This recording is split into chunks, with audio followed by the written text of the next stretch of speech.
The corporate gym fell silent as the janitor caught the CEO's kick mid-air, a move that shouldn't have been possible. Ava Carter, black belt and tech mogul, found herself frozen, staring into eyes that held decades of combat experience. "Who are you?" she whispered. Before today, Ethan Cole was invisible, just the quiet man who mopped floors after hours. But in 30 seconds, he dismantled everything the twin CEOs thought they knew about power. Stay until the end to discover his secret, and comment your city so I can see how far this story travels. The morning sun painted golden streaks across the floor-to-ceiling windows of Carter Dynamics Executive Fitness Center, a temple of chrome and ambition perched on the 42nd floor of downtown Seattle's newest skyscraper. The space reeked of money and privilege, Peloton bikes arranged like soldiers, a juice bar stocked with organic everything, and mirrors so pristine they could double as crystal. This wasn't just a gym, it was a statement, a declaration that the people who worked here were winners, achievers, the kind of individuals who conquered their bodies before conquering markets. Ava Carter stood before one of those mirrors, her white GI crisp enough to cut paper, black belt knotted with the precision of someone who'd tied it 1,000 times. She moved through her kata with fluid grace, each punch snapping the air, each stance rooted like ancient trees. Beside her, an identical reflection moved in perfect synchronization, her twin sister, Elise, matching her step for step, breath for breath. They'd been doing this since they were 7 years old. The Carter twins. Ava and Elise, born 4 minutes apart, built from the same genetic blueprint, sculpted by the same demanding parents who believed excellence wasn't optional. Their father, a ruthless venture capitalist, had enrolled them in Shotokan karate the moment they could walk steady. "Life's a fight," he'd told them over breakfast one Saturday morning, orange juice in crystal glasses, the Wall Street Journal folded beside his plate. Better learn how to win it. And win they had. Straight A students who became Harvard Business School graduates. Black belts by 16, co-founders of Carter Dynamics by 25. Now, at 33, they ran a tech empire worth $400 million, specializing in AI-driven logistics software that Fortune 500 companies paid premium prices to license. They had matching corner offices, matching Teslas in the parking garage, and matching reputations as the youngest, sharpest, most formidable women in Seattle's tech scene.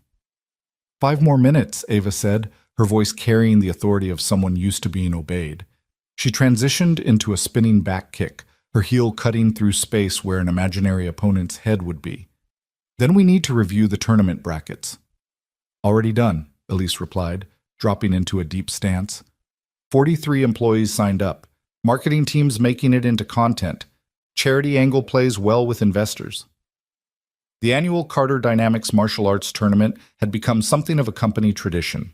What started 3 years ago as a casual sparring session had evolved into a full-blown event, complete with professional refs, a live stream, and all proceeds going to a youth athletics program in Tacoma. It was good PR, sure, but it was also deeply personal for the twins. This was their world, their domain, the place where intellectual prowess met physical dominance. "Channel 7 wants an interview," Elise continued, moving through a series of knife hand strikes. "About women in tech, martial arts, leadership synergy, the usual narrative." "Tell them yes, but after we win," Ava grinned, that competitive spark lighting her green eyes. "Let's give them something to really talk about." They'd never lost. Not once. 3 years running, the Carter twins had dominated every tournament bracket, every challenge match, every exhibition. Some employees had stopped entering altogether, intimidated by the sheer skill gap. Others kept trying, kept training, kept hoping that maybe this year would be different. It never was. The gym door whispered open on expensive hinges. Neither twin looked up immediately. They were deep in their routine, focused, centered, breathing synchronized with movement. But in the mirror's reflection, a figure entered carrying a yellow mop bucket on wheels, the kind with a ringer attachment that squeaked slightly. Gray coveralls, work boots worn soft at the toes, a maintenance badge clipped to the chest pocket. Ethan Cole, the janitor. He'd been with the company for 8 months now, hired through the building's contracted cleaning service. The twins had seen him countless times, always in the periphery, always quiet, always working. He emptied trash bins during board meetings, cleaned the executive kitchen after catered lunches, mopped the marble lobby before dawn. Invisible labor performed by an invisible man, the kind of person executives looked through rather than at. Ava had spoken to him exactly twice. Once to ask if he could clean the gym earlier in the morning, before her workout. Once to mention that someone had spilled coffee in the women's restroom. He'd nodded both times, said yes, ma'am, in a voice barely above a whisper, and handled it. Efficient. Forgettable. Elise had never spoken to him at all. He pushed the mop bucket toward the far corner now, moving with that same quiet efficiency, those same economical movements. The twins continued their kata, pivoting through a complex combination that required perfect timing: block, strike, sweep, reverse punch. They'd done it so many times their bodies executed the movements automatically, muscle memory encoded into every fiber. The mop made soft swishing sounds against the rubber flooring. Ethan worked methodically, starting at the edges of the room, staying out of the way. He'd learned the patterns of the executive floor over 8 months. Who came in early, who stayed late, which offices needed attention, and which preferred to be left alone. The Carter twins worked out between 6 and 7:30 every Tuesday and Thursday. He usually waited until they left. But today the gym had been used late last night for a corporate mixer, and there were spills that needed addressing before the tournament setup crew arrived at noon. So he worked quietly, respectfully, invisibly. Hey! Ava's voice cut across the space, casual but carrying. She'd finished the kata and was stretching now, one leg extended onto a ballet bar mounted to the wall. You're the janitor, right? Ethan paused mid-swipe, looked up. Yes, ma'am. Ethan Cole. Ethan. She rolled the name around like she was testing it. You been watching us? Just working, ma'am. His voice was calm, neutral, the practiced tone of someone who'd learned not to draw attention, trying to stay out of your way. No, it's fine. Elise joined her sister at the bar, mirroring her stretch. Actually, question, you know anything about martial arts? Ethan's expression didn't change. A little. A little? Ava grinned, that competitive gleam intensifying. Like, you took a class once, or something like that. The twins exchanged a glance. That wordless communication that came from sharing a womb, sharing a childhood, sharing everything. There was mischief in that glance. Opportunity. The tournament was today, and they were feeling good, feeling confident, feeling like showing off just a little.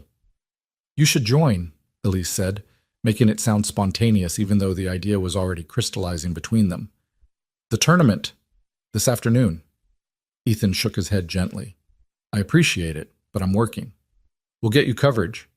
Ava pulled her leg higher, demonstrating flexibility that would make a gymnast jealous. Come on. It's for charity.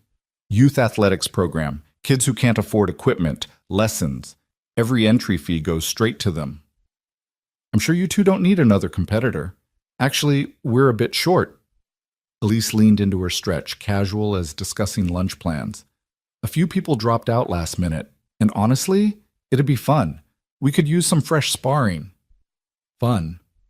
The word hung there, loaded with subtext neither twin was quite saying aloud. They weren't being malicious, not really, just confident, maybe overconfident. They'd beaten software engineers who trained on weekends, marketing directors who took kickboxing classes, a finance VP who'd studied judo in college. What was one more?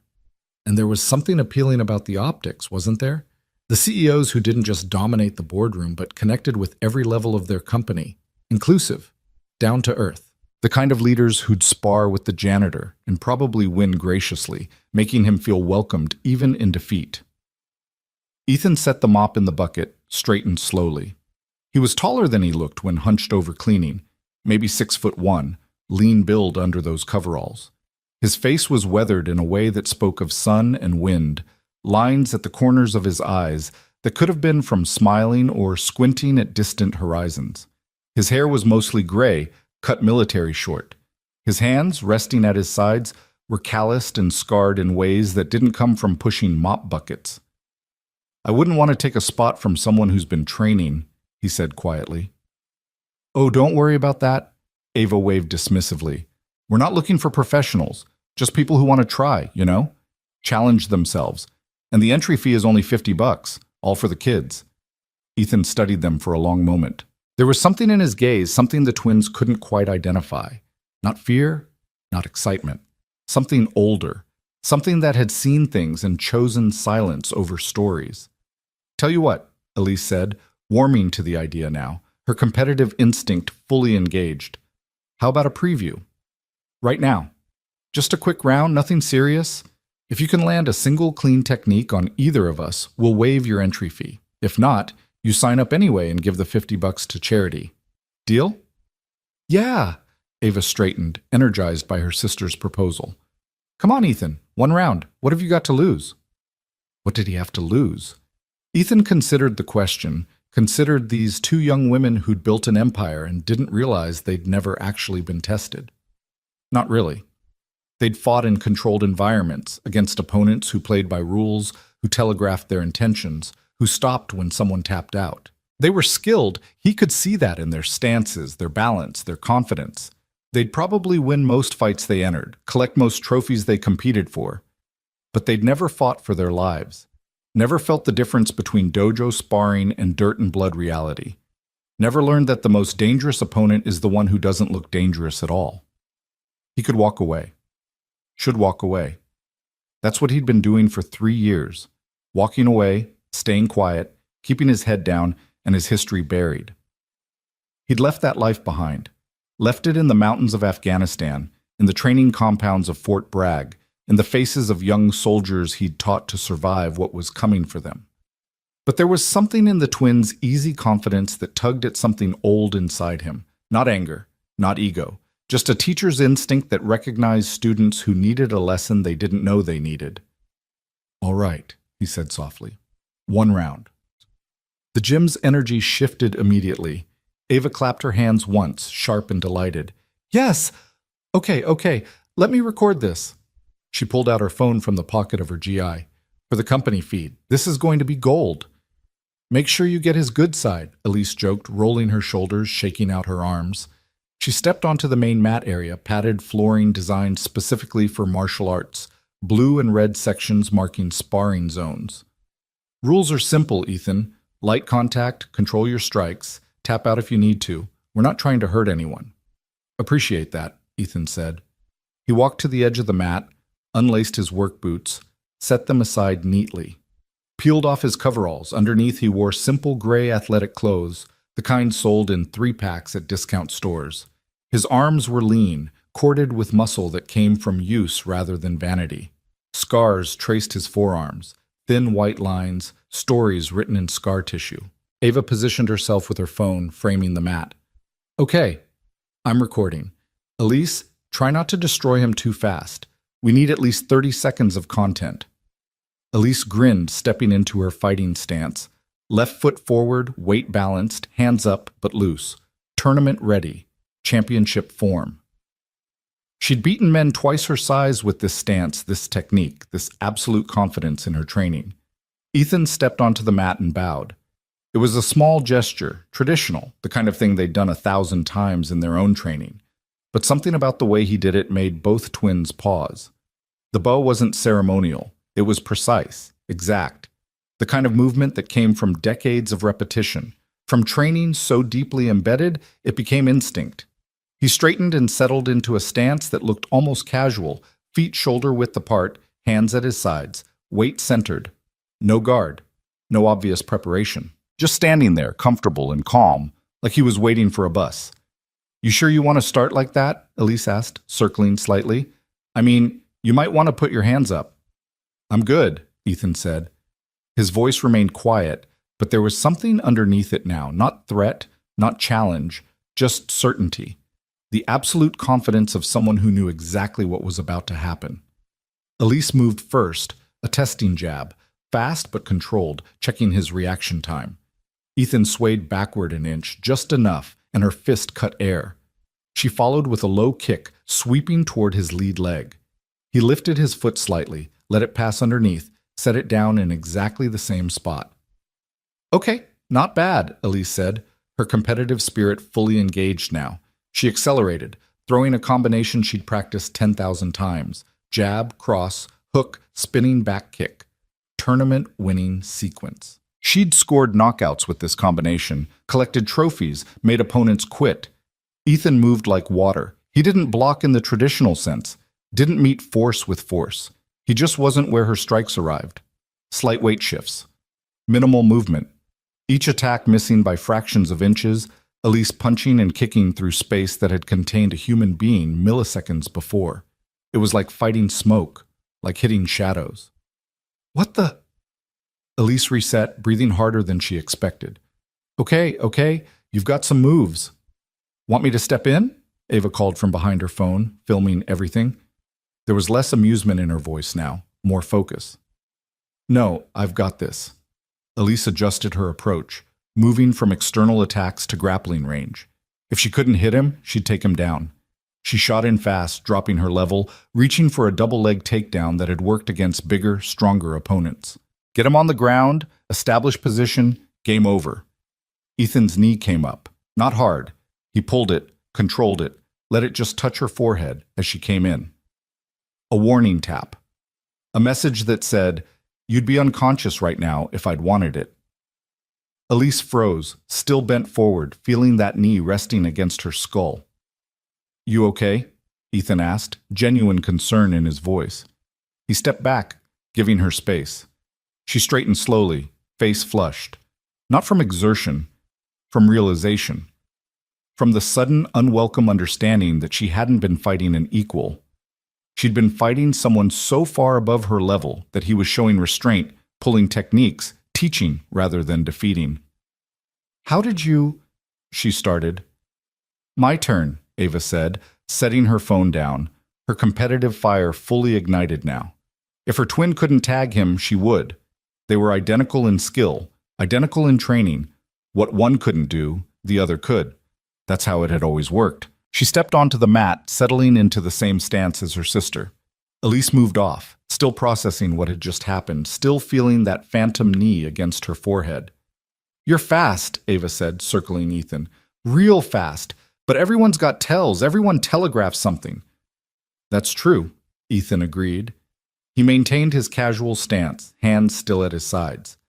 Ava attacked without warning, no prep, no tell, just explosive movement. Side kick aimed at his ribs, then immediately transitioning to a spinning back fist. Different approach than her sister, more deceptive, more willing to sacrifice form for surprise. She'd always been the slightly more unpredictable twin, the one who took risks, who trusted instinct over technique. Ethan redirected the kick with an open palm, gentle but firm, sending her spinning wider than she intended. She recovered quickly, impressively, using the momentum to launch into a jumping round kick. Flashy, athletic. The kind of technique that looked amazing in demonstrations and could actually work against most opponents. He caught her ankle mid-air, just reached up and grabbed it, casual as plucking an apple from a tree, held it there, suspending her in an awkward one-legged balance. She hopped on her standing leg, trying to pull free, trying to figure out how she'd gotten caught. His grip wasn't painful, wasn't even that tight, but it was absolutely immovable. Okay, she said, breathless. Okay, point made. You can... He lowered her foot carefully to the mat, making sure she was stable before releasing. Ava stepped back, chest heaving, staring at him with an expression that had cycled through confusion, frustration, and was landing somewhere near respect. Who the hell are you? I cleaned the building, Ethan said simply. Bullshit. Elise had found her voice again, had moved closer to the mat. Nobody moves like that from a little training. That's professional level stuff. The gym door opened again. Marcus Webb stepped through, Carter Dynamics head of security, a mountain of a man who'd spent 20 years in the Marine Corps before transitioning to corporate protection. He was carrying a protein shake and wearing workout gear, clearly planning to use the gym before his shift started. He saw the scene. The twins on the mat, breathing hard, staring at a man in gray clothes, and almost turned around. Then he actually looked at the man. His protein shake hit the floor, plastic bottle bouncing, chocolate-flavored liquid spreading across expensive tile. Sir, Marcus said, his voice strangled, his entire body snapping to attention like muscle memory had hijacked his nervous system. Sir, I didn't know you were Colonel Cole? The temperature in the room dropped 10 degrees. Both twins turned to look at Marcus, then at Ethan, then back at Marcus. The head of security, the man they'd hired specifically because of his Marine Corps background, his combat experience, his unshakable calm, was standing at attention like a recruit facing a general inspection. "Marcus," Ethan said quietly, a note of resignation in his voice. "It's been a while." 17 months, sir. Not since... Marcus trailed off, seemed to remember where he was. Who was listening? "I didn't recognize you. The civilian clothes, I should have, but it's fine." Ethan's voice carried gentle authority, the kind that eased tension rather than demanded obedience. "I'm retired. Just Ethan now." "Colonel?" Ava's voice cut through the moment, sharp with confusion and dawning realization. "Marcus, what are you talking about? This is Ethan Cole. He's a janitor. He works for the cleaning service." Marcus looked at his employers, then at Ethan, clearly struggling with what to say, what was appropriate, what was even allowed.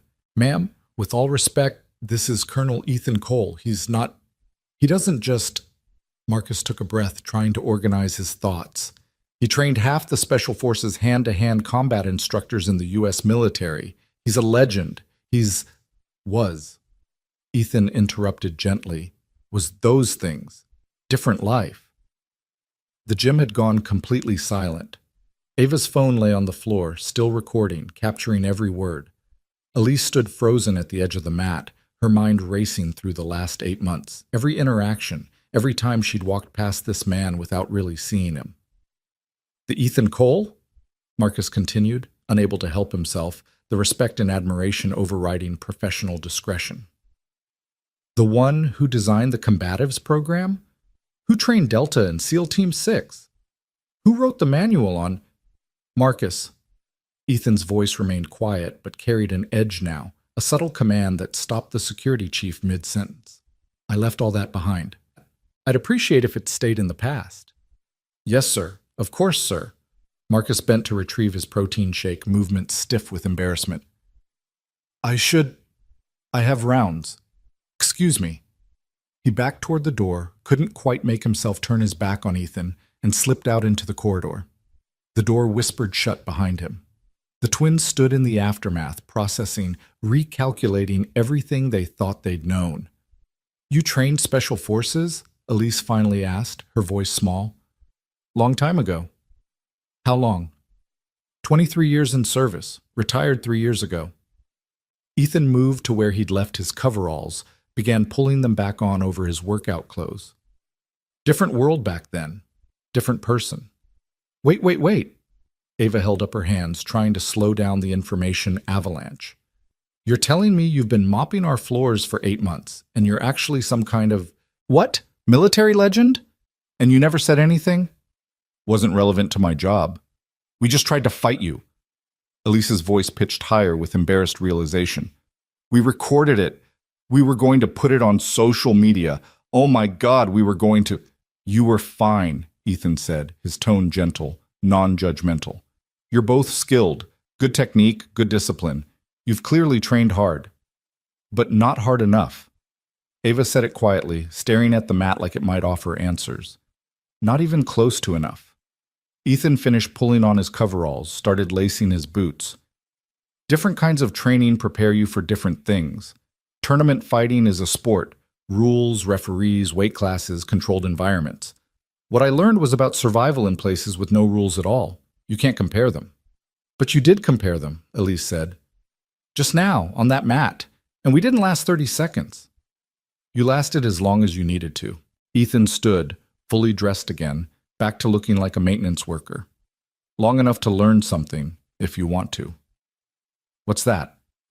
He considered the question, considered these 2 young women who'd built an empire on confidence and had just had that confidence shaken.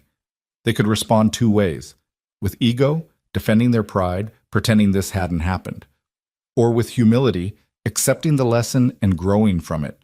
The choice would define them more than any tournament victory ever could. "That skill and power aren't the same thing," Ethan said finally, "and that the most dangerous person in any room is usually the one nobody's looking at."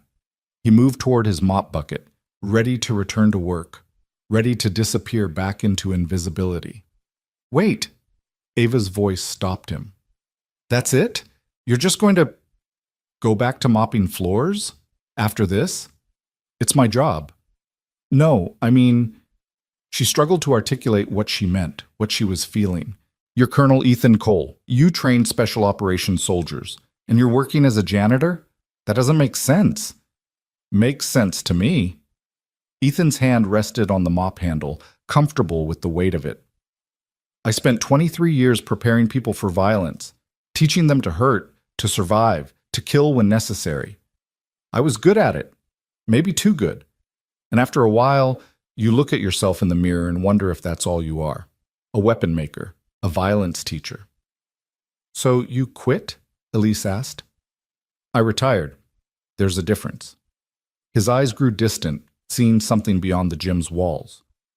Lost my brother in Kandahar, IED. He was the one who convinced me to enlist in the first place, back when we were kids.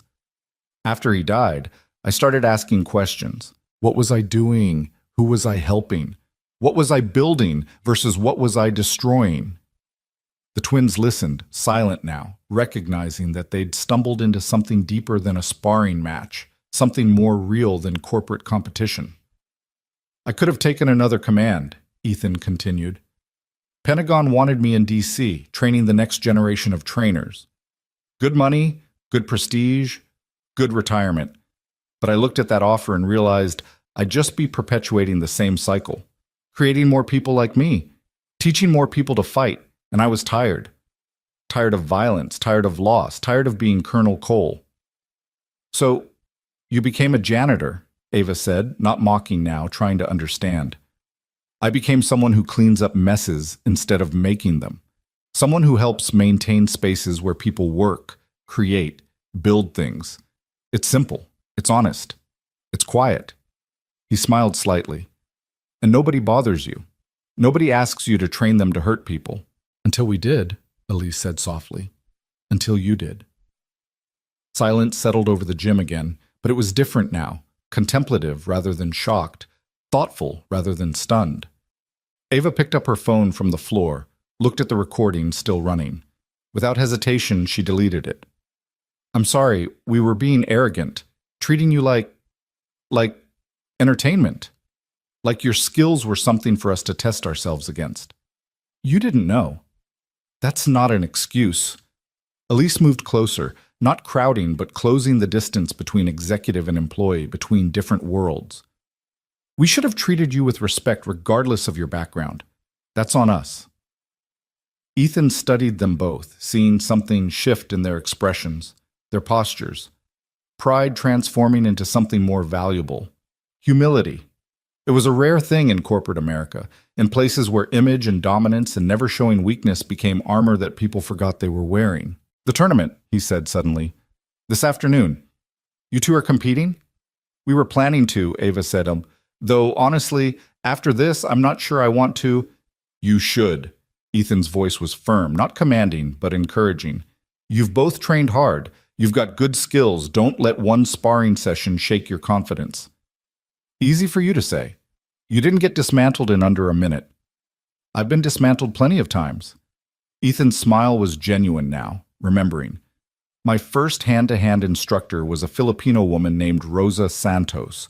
5'0", 62 years old, taught Kali and Eskrima.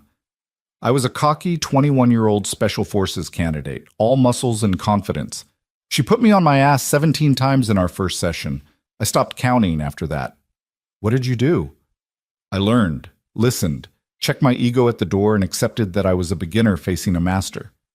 Best thing that ever happened to my training. He gestured to the mat. This tournament, it's not about proving you're the best. It's about testing yourself, learning, growing. You want to honor all that training you've done?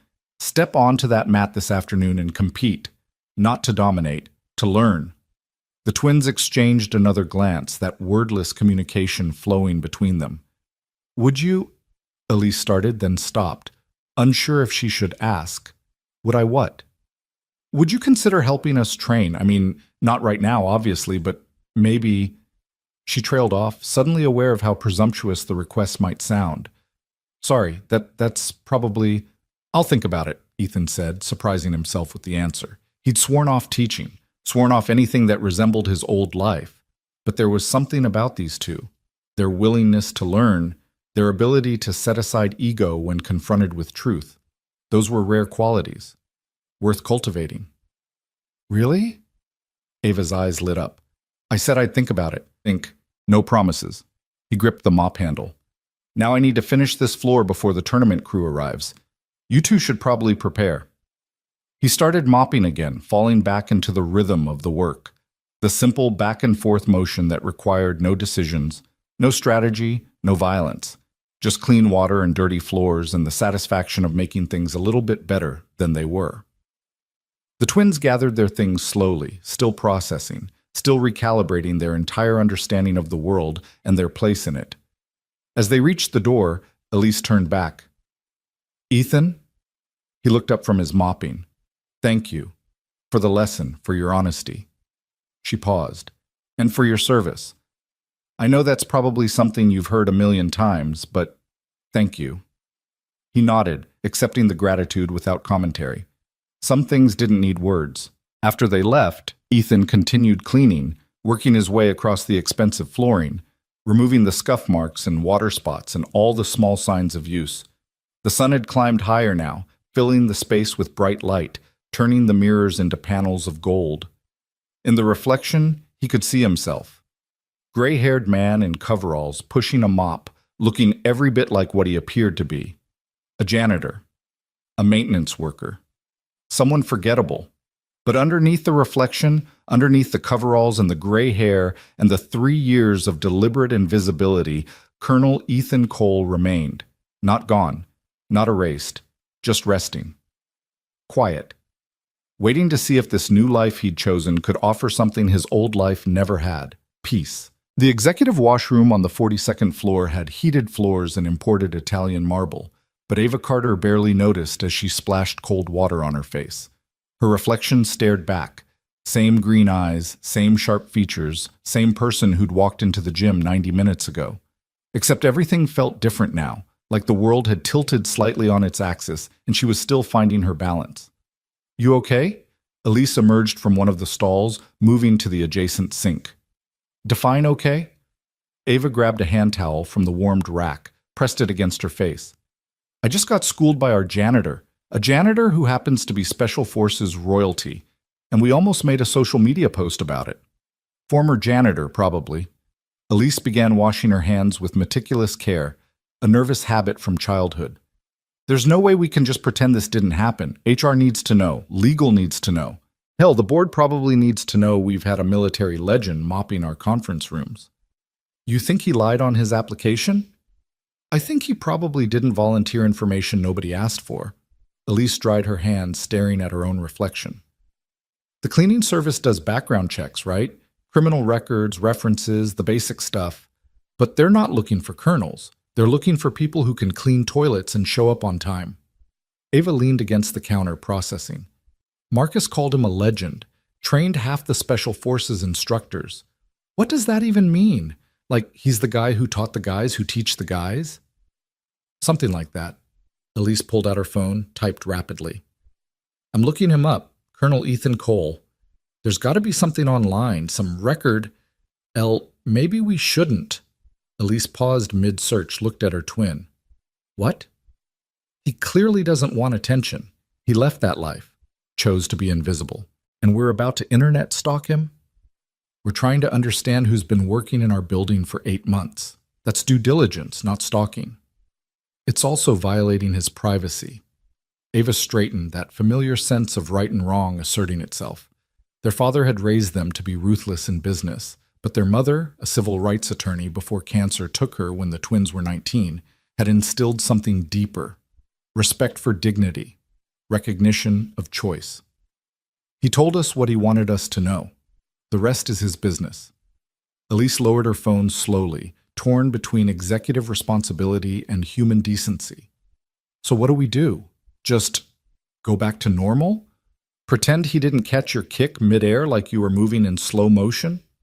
No, we treat him like we should have been treating him all along, with respect. And if he wants to tell us more, He will. Ava checked her watch, a Cartier their father had given them when Carter Dynamics landed its first major contract. Tournament starts in 5 hours. We need to focus. Can you focus? After that? Ava met her sister's eyes in the mirror, saw the same uncertainty reflected there. They'd built their entire adult lives on confidence, on knowing they were the smartest, toughest, most capable people in any room. That confidence had carried them through Harvard, through startup struggles, through boardroom battles with men twice their age who'd dismissed them until the contracts proved otherwise. And in 30 seconds, a quiet man in coveralls had revealed that confidence for what it partially was, untested assumption. I don't know, Ava admitted quietly, but I'm going to try. 3 floors down, in the Carter Dynamics employee lounge, the tournament had become the only topic of conversation. The space was designed to evoke a tech startup vibe: exposed brick, vintage arcade games, a coffee bar that would make Starbucks jealous. And right now it was packed with staff on their lunch break, all discussing brackets and matchups and last-minute training tips. I'm telling you, the Carter twins are going to sweep again. Derek Chen from product development grabbed a sparkling water from the fridge, twisted it open. They're too good. Nobody else even comes close. Maybe someone should come close. That was Jennifer Martinez, marketing director, stretching her hamstrings against a table. She'd been training specifically for this tournament for 3 months, adding extra kickboxing classes on top of her regular routine. I mean, it's great that our CEOs are badass, but it'd be nice if someone else won for once, just for variety. You volunteering? Derek grinned. I'm trying. Got matched against Ava in the quarterfinals, assuming we both get that far. Jennifer grimaced. Which means I'm probably getting eliminated in the quarterfinals, but at least I'll go down swinging. That's the spirit. Marcus Webb entered the lounge, still looking slightly off balance from his gym encounter. He'd been head of security for 18 months, had developed a reputation as unshakable, the guy who stayed calm during fire drills and medical emergencies, and that, one time, a venture capitalist had gotten drunk at a holiday party and tried to fight a potted plant. But right now he looked distinctly shakeable. Marcus, you okay? Jennifer asked. You look like you've seen a ghost. Something like that. Marcus grabbed coffee from the bar, added cream with hands that weren't quite steady. Just got reminded that you never really know who's around you, the invisible people, the ones we don't notice. That's oddly philosophical for a Tuesday morning. Marcus sipped his coffee, chose his words carefully. You ever work with someone for months, see them every day, and then find out they're completely different from who you thought they were? You mean like when we found out Karen from accounting had a secret life as a competitive ballroom dancer? Derek laughed. That was wild. Bigger than that. Marcus set down his cup. More like, finding out the quiet guy in the corner is actually a world-class expert in something you didn't know existed. The conversation paused, people sensing something more serious beneath the vague words. This about someone here? Jennifer asked. Doesn't matter. Marcus forced a smile, shifted back into professional mode. Just a reminder to treat everyone with respect, you know? You never know what people's stories are, what they've done, what they're capable of.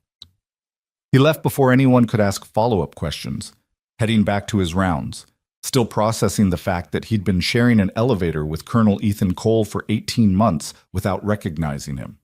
In the Marines, Marcus had been a platoon sergeant, had seen combat in Iraq and Afghanistan, had trained with some of the best fighters the military produced.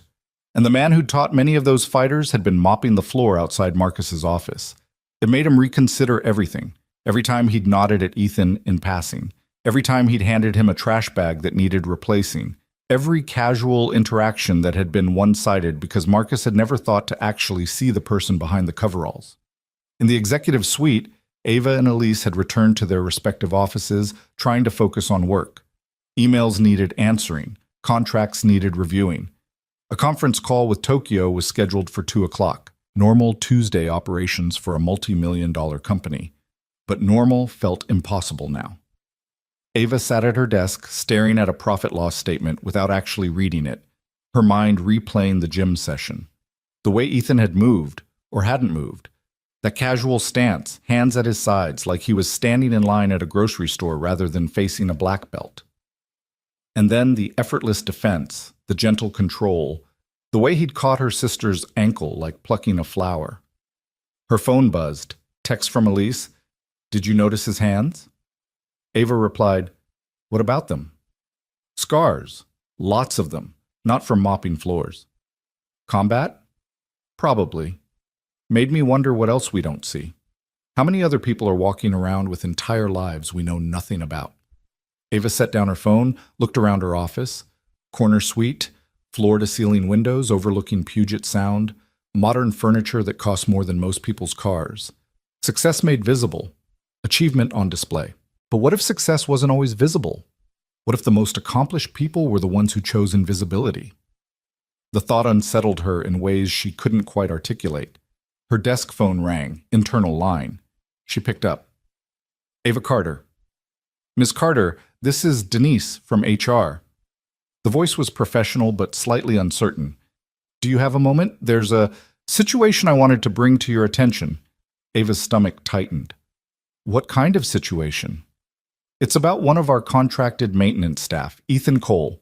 His supervisor from the cleaning service just called, said there was an incident this morning, something about him being in the gym during your workout session. There was no incident, Denise. He was doing his job. Right, but the supervisor seemed concerned that Mr. Cole might have been inappropriate. She used the word confrontation and wanted to apologize on behalf of the service if he'd been disruptive, or he wasn't disruptive. Ava's voice sharpened with protective instinct she hadn't known she possessed. In fact, he was completely professional. If anything, my sister and I were the ones who interrupted his work. Is there a problem? Silence on the line, the sound of papers shuffling. No problem, exactly, but I'm required to document any reported incidents involving contractors and executives. Policy. Just need to confirm that no hostile interaction occurred. No hostile interaction occurred. Mr. Cole was polite, professional, and accommodating. You can document that. Understood. Thank you, Ms. Carter. Another pause. Though, off the record, his supervisor mentioned you might have been sparring with him. I know that sounds strange, but off the record, Denise, Mr. Cole has an extensive background in martial arts. My sister and I asked if he'd do a quick demonstration. He agreed. It was educational and entirely consensual. Anything else? No, ma'am. Just wanted to make sure everything was okay. After hanging up, Ava immediately called her sister. Elise picked up on the first ring. HR just called me, Ava said without preamble. Ethan's supervisor reported an incident in the gym. Are you kidding me? Elise's frustration crackled through the line. We're the ones who pushed him to spar. We're the ones who... I know, I told HR it was our fault, but this is going to become a thing, Elle. People are going to ask questions. The story's going to spread. And Ethan clearly wants to avoid attention. So what do we do? Ava thought about it. About the man who'd chosen to mop floors instead of command respect, who deliberately made himself invisible because visibility came with expectations he no longer wanted to meet. They could protect that choice, or they could accidentally destroy it by treating him differently now, by making a big deal out of something he wanted to keep small. We do nothing, Ava decided. We treat him exactly like we should have been treating him before, as a valued member of our team. No special attention, no different behavior. We protect his privacy by not making it a thing. And the tournament? We compete, we focus. We remember what he said about learning versus dominating. Ava looked at the Seattle skyline, gray clouds rolling in from the sound. And maybe we start paying attention to the people we've been overlooking. By mid-afternoon, the corporate gym had been transformed. The main mat area had been expanded, professional-grade tournament mats laid down in interlocking sections. A scoring table had been set up with digital timers and iPads for judges. Folding chairs lined the walls for spectators. Employees who weren't competing but wanted to watch, support their colleagues, make it into an event. The charity aspect was prominently displayed. A banner reading, "Fighting for Kids, all proceeds support youth athletics," hung across one wall, with a running total of entry fees and donations displayed on a screen. They'd already raised $12,000, enough to buy equipment for 2 entire recreation centers in Tacoma. Jennifer Martinez arrived early, dressed in her competition gi, a purple belt knotted at her waist. She'd been studying the brackets obsessively, trying to visualize her path through the tournament. First round against Tom from engineering, she could probably take him. Second round would be tougher, maybe Sarah from finance who'd done judo in college. And then, if she survived that far, the quarterfinals against Ava Carter. You ready? Derek Chen dropped into the chair beside her, already warming up, rolling his shoulders. Ready to get destroyed by our CEO? Absolutely. Jennifer forced a laugh. At least it's for charity. You've been training hard. You might surprise yourself. I might surprise myself by lasting a full minute. Jennifer watched other employees filing in, the nervous energy of competition starting to build. Have you seen her fight? She's like a machine. Perfect technique, perfect timing, perfect everything. Nobody's perfect. The Carter twins come close. Across the gym, Ava and Elise were doing their final preparation, stretching in mirrored synchronization. They'd changed into their competition GIEs, pristine white with the Carter Dynamics logo embroidered on the back, black belts perfectly knotted. To anyone watching, they looked exactly like they always did before tournaments, focused, confident, ready. But internally, both women felt different. That morning's encounter had shaken something loose, dislodged the absolute certainty they'd been carrying. Now, warming up for a tournament they'd won 3 years running, they were questioning things they'd never questioned before. You think he's watching? Elise asked quietly, moving through a slow kata. Who? Ethan. You think he's still in the building? His shift doesn't end until 6. He's probably cleaning the executive conference room or restocking the break rooms or... Ava trailed off, realizing she had no idea what his daily routine actually involved. 8 months of seeing him regularly, and she couldn't describe his job beyond the most basic assumptions. We really have been blind, haven't we? Willfully blind. There's a difference. Elise finished her kata, took a deep breath. We saw what we expected to see. Janitor, maintenance, background scenery. Never occurred to us that people might be more than their job titles. Does that make us bad people? No, just typical people. Everyone does it. Elise grabbed her water bottle, sipped slowly. But maybe we should be better than typical. The tournament director, a professional referee they'd hired from a local martial arts association, stepped to the center of the mat, microphone in hand. The gym quieted, participants and spectators settling into their places.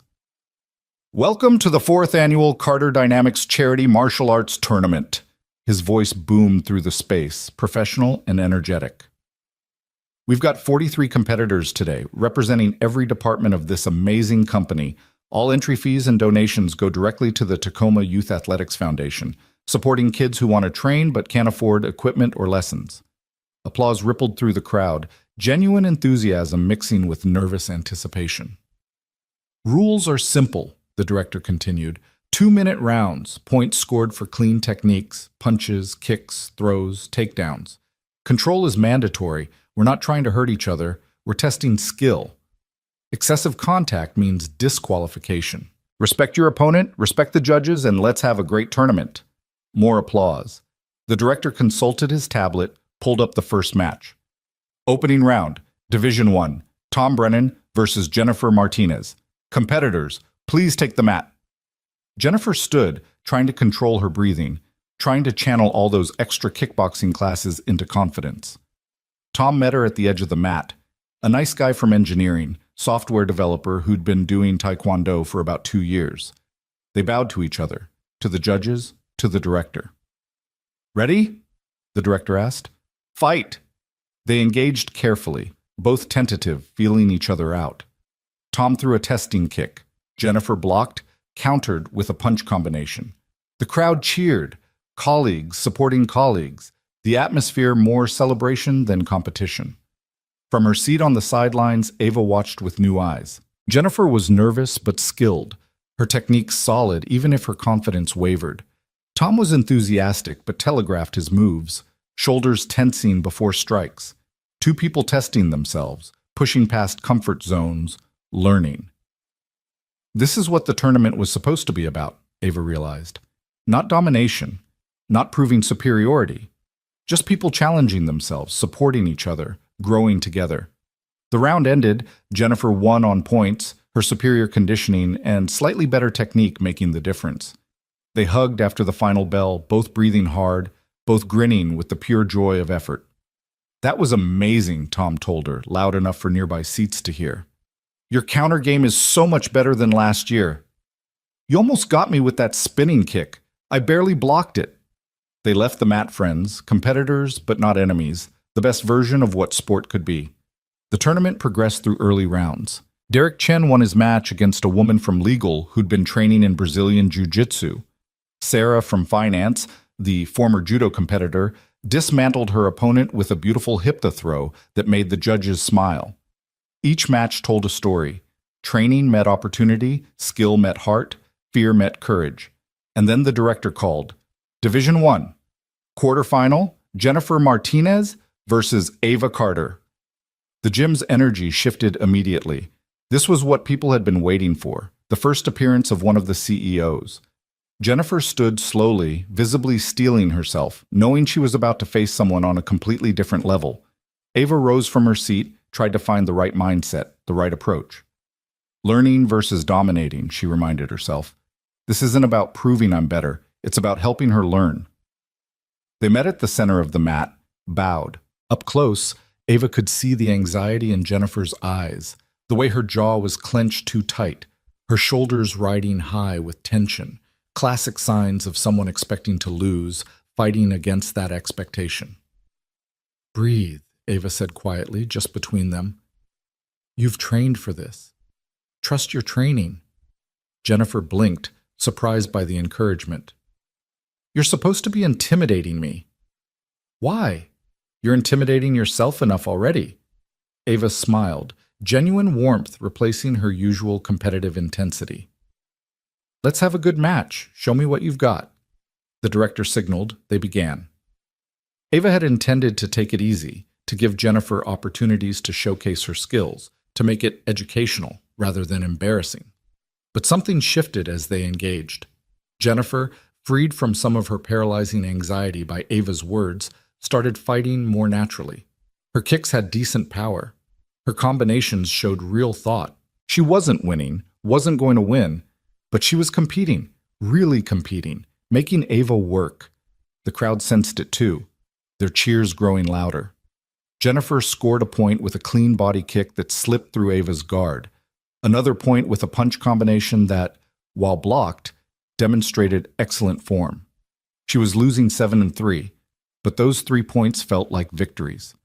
Ava found herself enjoying the match, not because she was dominating, but because Jennifer was teaching her something, showing her that skill could exist at every level, that someone didn't need to be special forces to be worthy of respect. Every person who stepped on this mat had trained, had sacrificed, had pushed themselves. That deserved recognition. The timer buzzed. Match over. Ava won 9-4, advancing to semifinals. But as they bowed to each other, Jennifer was smiling, not crushed. She'd done better than she'd hoped, had pushed harder than she'd expected, had earned those 4 points against a CEO and black belt. Thank you, Jennifer said, breathing hard but energized. Thank you. You were great, seriously. Ava meant it. That body kick in the first minute? I didn't see it coming. You've got real talent. Jennifer left the mat looking taller somehow, like the match had added inches to her spine. Elise won her quarterfinal match even more decisively, but Ava noticed her twin was more measured too, more controlled. Less about overwhelming her opponent and more about testing, teaching, engaging. They were both learning, both changing. The semifinals put Ava against Derek Chen and Elise against Sarah from finance. The matches were more competitive. Both Derek and Sarah had real skill, years of training, legitimate technique. Derek actually managed to take Ava to the mat with a surprise takedown, though she reversed it immediately and ended up winning on points. Sarah gave Elise trouble with her judo background, threatening throws that made Elise adjust her stance, her strategy, her approach. The finals would be the same as always, the Carter twins facing each other. But this time it felt different. Less like a coronation, more like a genuine test. They prepared on opposite sides of the mat, stretching, breathing, centering themselves. The gym was packed now. Word had spread through the building that the finals were happening, and employees had abandoned their desks to watch. Even some people from other companies in the building had wandered in, drawn by the energy. The director called them to the center. They bowed, to each other, to the judges, to the audience. Twin sisters who'd been competing against each other since childhood, who knew each other's techniques like they knew their own, who'd never held back because neither wanted the other's mercy. "Ready?" the director asked. They nodded. "Fight!" They engaged with a fury that surprised even themselves. No holding back, no teaching mode, just pure competition, skill against skill, will against will. Ava threw combinations she'd been working on for months. Elise countered with angles she'd been studying. They moved around the mat like mirror images, like choreographed dance, except neither knew the other's next move and both were trying to win. The crowd roared. Judges leaned forward. This was what peak performance looked like. Two equally matched competitors pushing each other to absolute limits. First round ended 3-3, dead tie. They reset, breathing hard, eyes locked. Something passed between them. Not words, not even conscious thought. Just recognition. They were good. Really good. Not Ethan Cole good, maybe never would be, but good enough to have built something worth being proud of. Good enough to honor all those hours of training, all those years of discipline. Second round was even more intense. Ava scored with a spinning back kick. Elise answered with a perfect counterpunch. They traded points like punches, neither giving ground, neither accepting defeat. The timer ticked down. 30 seconds, 20, 10. Ava lunged for a final combination, something risky but potentially match-winning. Elise read it, deflected, caught her sister slightly off balance, and swept her legs. Ava hit the mat, clean takedown, 3 points. Buzzer. Elise won 8-7. The gym exploded with applause. Both twins collapsed onto the mat, breathing hard, grinning at each other with exhausted respect. After 3 years of Ava winning their finals matches, Elise had finally broken through. Not because Ava had gone easy, because Elise had earned it. They helped each other up, hugged hard. "About damn time," Ava gasped into her sister's shoulder. "Took me long enough," Elise agreed. The trophy ceremony was warm and genuine. Elise accepted the first-place medal, Ava the second place, and Jennifer Martinez got third after winning the consolation bracket. The crowd cheered each winner, and the director announced the final fundraising total, $19,300 for the Tacoma Youth Athletics Foundation. As the gym began clearing out, people heading home or back to work, Ava found herself looking around, searching, wondering if Ethan had watched any of it, if he'd seen them compete, if he'd noticed the changes they'd tried to make in their approach. But there was no sign of him. Just the lingering scent of industrial floor cleaner and the knowledge that somewhere in this building, a legend was mopping floors and choosing invisibility over recognition. "We should find him," Elise said quietly, appearing beside her twin. "And say what?" "That we learned something, that we're trying to be better." Elise paused. "That we'd still like his help, if he's willing." They found him 20 minutes later on the 38th floor, restocking paper towels in a break room kitchenette. He looked up as they approached, still in their tournament GIs, medals hanging around their necks. "How'd it go?" he asked simply. "Good," Ava said. "Different. Better." She held up her silver medal.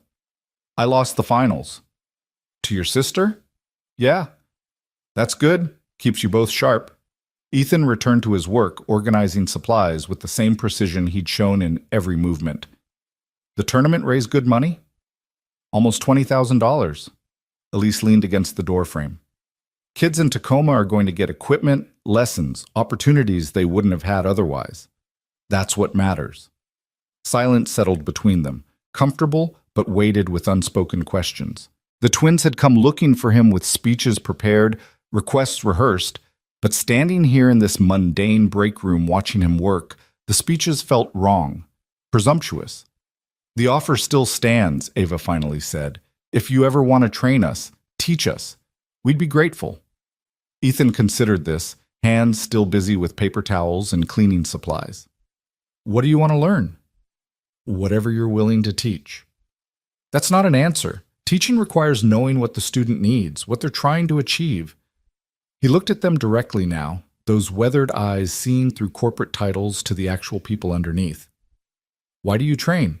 Both of you, really?" The question landed heavier than it should have.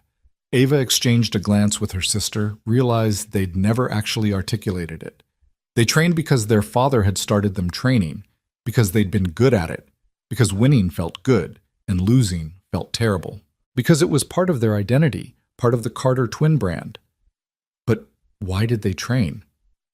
I don't know, Ava admitted quietly.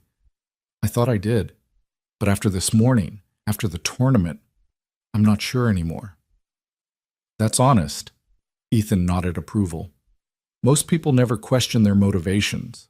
They just keep doing what they've always done because stopping would mean confronting uncertainty. So what's your answer? Elise asked. Why do you train, or why did you? Ethan was quiet for a long moment, organizing his supply cart, maybe organizing his thoughts. When he spoke, his voice carried the weight of experience hard-earned. I trained because young people were going into situations where their survival depended on their skills. Every technique I taught them, every drill I ran them through, every principle I instilled, those things kept them alive, brought them home to their families. That was my why. That was what made the training matter. And now? Ava asked. Now I don't train. Haven't in 3 years. He closed the supply cabinet, locked it with a key from his belt. Don't need to anymore. No one's depending on me. No lives in the balance. Just me and my choices and floors that need cleaning. But you could still teach, Elise pressed. Different context, different purpose, but the knowledge is still there. Knowledge without purpose is just information. Ethan picked up his supply cart, prepared to move to the next floor. You want me to teach you? First figure out why you want to learn, what you're trying to achieve, who you're trying to become. Then we'll talk. He wheeled his cart toward the elevator, leaving them standing in the break room, medals around their necks, questions in their minds.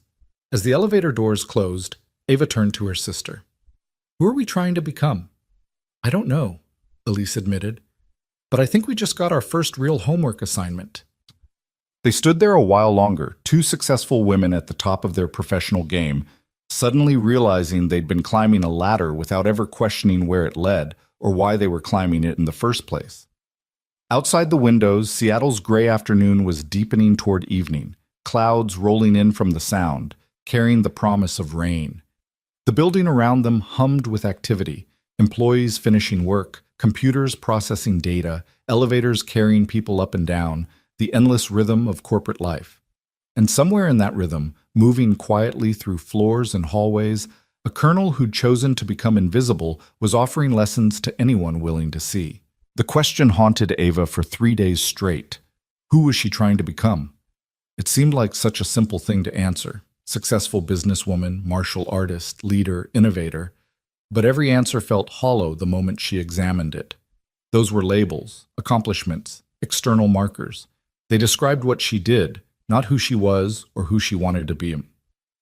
Thursday evening found her alone in her Belltown apartment, floor-to-ceiling windows overlooking Elliott Bay, the Seattle skyline glittering against dark water. The apartment was expensive and mostly empty. Designer furniture she'd hired someone to select, art she'd bought because galleries told her it was valuable, a home that looked like a magazine spread and felt like a hotel room.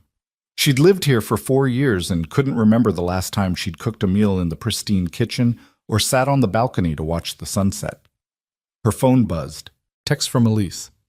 Still thinking about his question? Ava typed back. Can't stop thinking about it. Same. Want to come over? I made lasagna. You made lasagna? Since when do you cook? Since I realized I've been ordering takeout every night for 2 years and couldn't remember what my kitchen looked like. Come over. We'll figure this out together. 30 minutes later, Ava was sitting at her sister's dining table. Similar apartment, different building, but warmer somehow, more lived in, eating surprisingly good lasagna and trying to articulate thoughts that kept slipping away like smoke. I think we've been living someone else's life, Elise said, pouring wine into glasses that actually matched, another recent purchase. Dad's life, his vision, his definition of success. Dad wanted us to be successful. Nothing wrong with that. But whose version of success? Elise set down the wine bottle, met her twin's eyes. We built Carter Dynamics because he always said we should start our own company. We pushed into AI logistics because he said that's where the money was. We train in martial arts because he enrolled us when we were kids. When did we actually choose any of this? Ava took a long sip of wine, feeling the question land somewhere deep and uncomfortable. We chose to keep doing it. We're adults. We could have walked away any time. Could we, though? Really? Elise pushed food around her plate. Or were we so conditioned to achieve, to win, to prove ourselves that walking away felt impossible? Like failure? The apartment was quiet except for the ambient sounds of the city beyond the windows. Traffic, distant sirens, the white noise of urban life. Ava thought about their father, about the man who'd raised them with equal parts love and impossible expectations. He'd died 2 years ago, heart attack at his desk, still working deals at 68.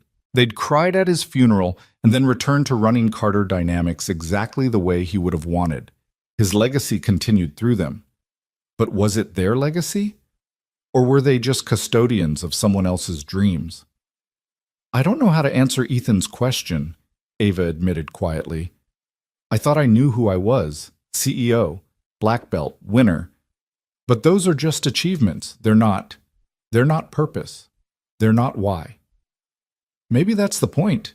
Elise refilled their glasses. Maybe he's trying to get us to dig deeper, find the actual foundation underneath all the accomplishments. And if there's nothing there, if we've been building on empty ground this whole time, then we start over, build something real. Elise raised her glass. Together, like always. They drank to that uncertain promise. Two women at the top of their professional game suddenly questioning everything they'd built, wondering if success and meaning were the same thing or completely different destinations. The following Monday, Jennifer Martinez knocked on Ava's office door, looking nervous. She'd been marketing director for 3 years, had helped Carter Dynamics land major clients with campaigns that were equal parts smart and creative. But standing in the doorway of her CEO's corner office, she looked like an intern asking for a favor. "Come in," Ava said, looking up from her laptop. "Everything okay?" "Yes, ma'am. Yes, Ava."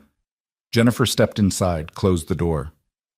"I wanted to thank you again for the tournament, for what you said before our match. It really helped. You fought well. Those points you scored were earned."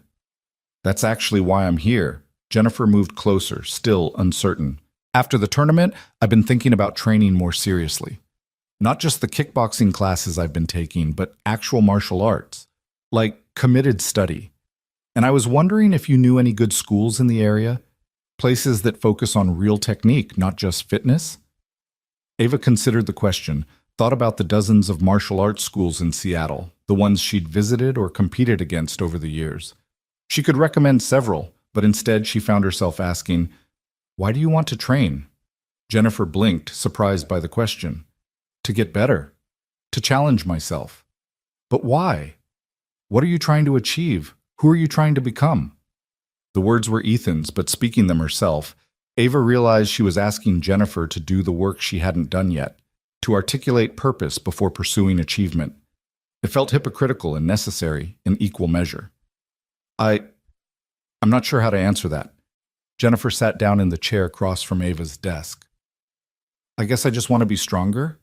More capable? I've always been the person who got picked last for teams, who couldn't do a pull-up in gym class.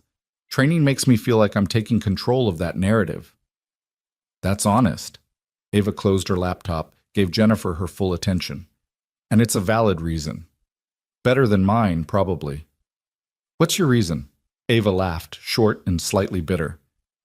"I'm still figuring that out, which is embarrassing considering I've been training since I was 7.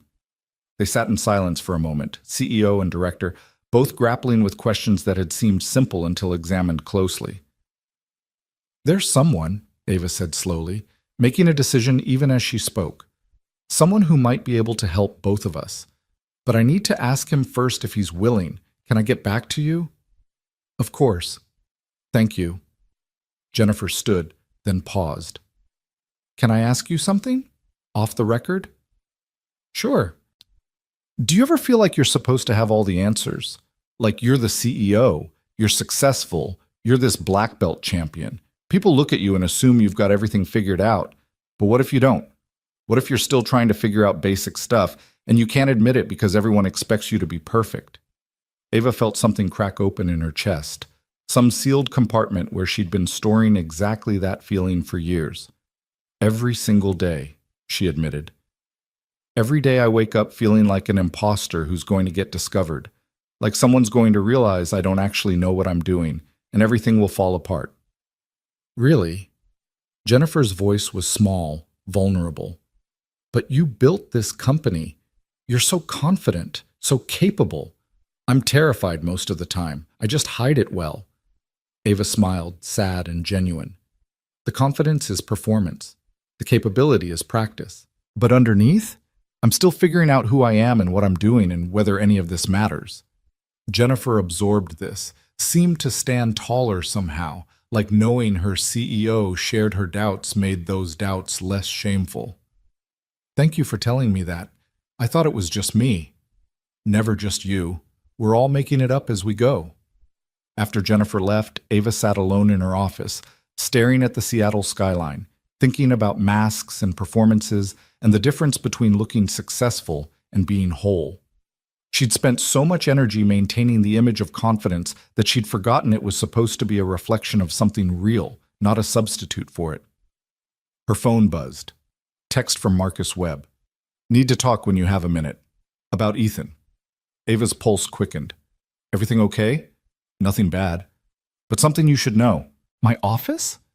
10 minutes later, Ava was sitting across from Marcus in the security office, a windowless room filled with monitors showing various angles of the building: lobby, parking garage, hallways, elevators. Marcus looked uncomfortable, like he was about to violate a confidence but felt obligated to speak anyway. I've been thinking about what happened last week, Marcus began. The gym situation.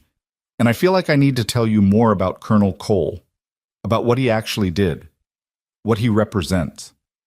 You don't have to betray his privacy, Marcus. This isn't about privacy. It's about context. Marcus pulled up something on his computer, turned the monitor so Ava could see. It showed a military training manual cover. Modern Combative Systems, a comprehensive guide to hand-to-hand combat. The author was listed as Colonel Ethan Cole, along with several other military officials. He wrote the book, Marcus said quietly. Literally. The hand-to-hand combat system used by every special operations unit in the U.S. military. He designed it. The training protocols that turned regular soldiers into elite fighters. He created them. For 23 years, he was the guy who taught the guys who taught everyone else. Ava stared at the screen, processing. Why are you telling me this? Because I've been watching him all week. The way he moves through the building, the way people don't see him, and I realized something. He's not just choosing invisibility, he's perfected it. He's applying the same discipline and skill to being a janitor that he once applied to training warriors. And that's... Marcus paused, searching for words. That's either the saddest thing I've ever seen or the most profound. I can't decide which. What do you mean? I mean, most people who retire from high-level positions, especially military positions, they either coast on their reputation or they can't let go. They consult. They write memoirs. They give speeches. They find ways to stay relevant. But Colonel Cole? He completely erased himself. Went from legend to invisible in 3 years. That takes discipline most people don't have. Or desperation, Ava said quietly. Maybe he's running from something. From his past. From guilt or trauma or... Maybe. Probably. Marcus closed the manual, leaned back in his chair. I served in the Marines for 20 years, saw combat, lost friends, came home with nightmares that took years to manage. And I still wanted to talk about it, still wanted people to know what I'd done, what I'd survived. The idea of completely hiding all that? I can't imagine it. So why would he? That's what I keep asking myself. Marcus looked at the security monitors, at Ethan moving through a hallway on the 35th floor, pushing his cart, invisible to the employees walking past him. And the only answer I can come up with is that he's either healing or hiding, or maybe both at the same time. Ava watched the monitor, watched Ethan stop to pick up a piece of trash someone had dropped, watched him continue on his route without expecting recognition or thanks. There was something almost meditative about his movements, like he'd found peace in routine, in simplicity, in the absence of expectation. He asked us to figure out why we train, Ava said. Why we want to learn from him. Said knowledge without purpose is just information. That sounds like him. He was always big on purpose, on understanding the why behind the what. Marcus smiled slightly. In training exercises, he'd stop everything if he sensed someone was just going through motions. Make them articulate why they were learning a technique, what situation would require it, what they were protecting. He said mindless repetition created habits, but conscious practice created warriors. What's the difference? Habits break under pressure. Warriors adapt. Marcus turned to face Ava directly. You want my advice? Figure out your why. Answer his question honestly. And if you do that, if you really dig deep and find something real, I think he'll teach you. Not because you're the CEO or because you ask nicely, but because he'll see someone genuinely trying to grow. And that's the only thing that ever motivated him, helping people become better versions of themselves. Ava left the security office with more questions than answers, but at least they were the right questions. She found Elise in the executive break room, brewing coffee from the expensive machine their father had insisted they needed, something Italian that cost more than most people's monthly rent. We need to do something, Ava said without preamble. Hello to you too. Elise poured coffee into 2 cups. Do what? Answer the question, really answer it. Why do we train? Who are we trying to become? Ava accepted the coffee, barely tasted it. I talked to Marcus. He told me more about Ethan, about what he actually accomplished. And I realized we've been treating this like a game, like we're collecting a famous teacher the way we collect trophies. But it's not about that. What's it about? I don't know yet, but I think we need to figure it out together, really examine our lives, our choices, our purpose. Everything. Elise studied her twin, saw the determination there, the vulnerability underneath it. That's terrifying. I know. It might mean realizing we've been wrong about fundamental things, that we've wasted years pursuing the wrong goals. I know that too. Okay? Elise set down her coffee cup. Where do we start? They started with the company itself. That evening, after most employees had left, the twins sat in the main conference room surrounded by whiteboards and markers writing out everything Carter Dynamics represented. Revenue numbers, client lists, employee count, market position. All the external measures of success they'd been chasing. $400 million valuation, Ava read from one whiteboard. But what does that actually mean? What does it do? It means we won, Elise said. By Dad's standards, by business standards. We built something valuable. But valuable to who? For what? Ava picked up a marker, started a new section. Means more efficient, saves them money, increases their profits. So we help rich companies get richer. Pretty much. Ava stepped back, looked at what they'd written. Is that enough? Is that a purpose worth dedicating our lives to? Elise was quiet for a long time, staring at the whiteboards, at the quantified success of their shared achievement. No, she finally said. It's not. It's fine. It pays the bills. It's what we're good at. But it's not. It's not meaningful. Not really. We're not changing lives. We're not helping people who need help. We're just optimizing systems for people who are already winning. So what do? Shut down the company? Give away all our money? No, but maybe we expand what the company does, what it stands for. Elise grabbed a marker, started writing on a fresh whiteboard. What if Carter Dynamics didn't just serve Fortune 500 companies? What if we also used our technology to help nonprofits? Schools, community organizations that can't afford expensive logistics software but could really use it. That's not a terrible idea. Ava moved beside her sister, started adding to the list. We could create a foundation, pro bono services for qualifying organizations. Use our profits from corporate clients to subsidize free services for community groups. Turn our technical success into social impact.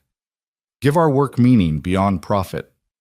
They filled 3 whiteboards with ideas, possibilities, ways to transform Carter Dynamics from just another successful tech company into something that actually mattered to people who needed help.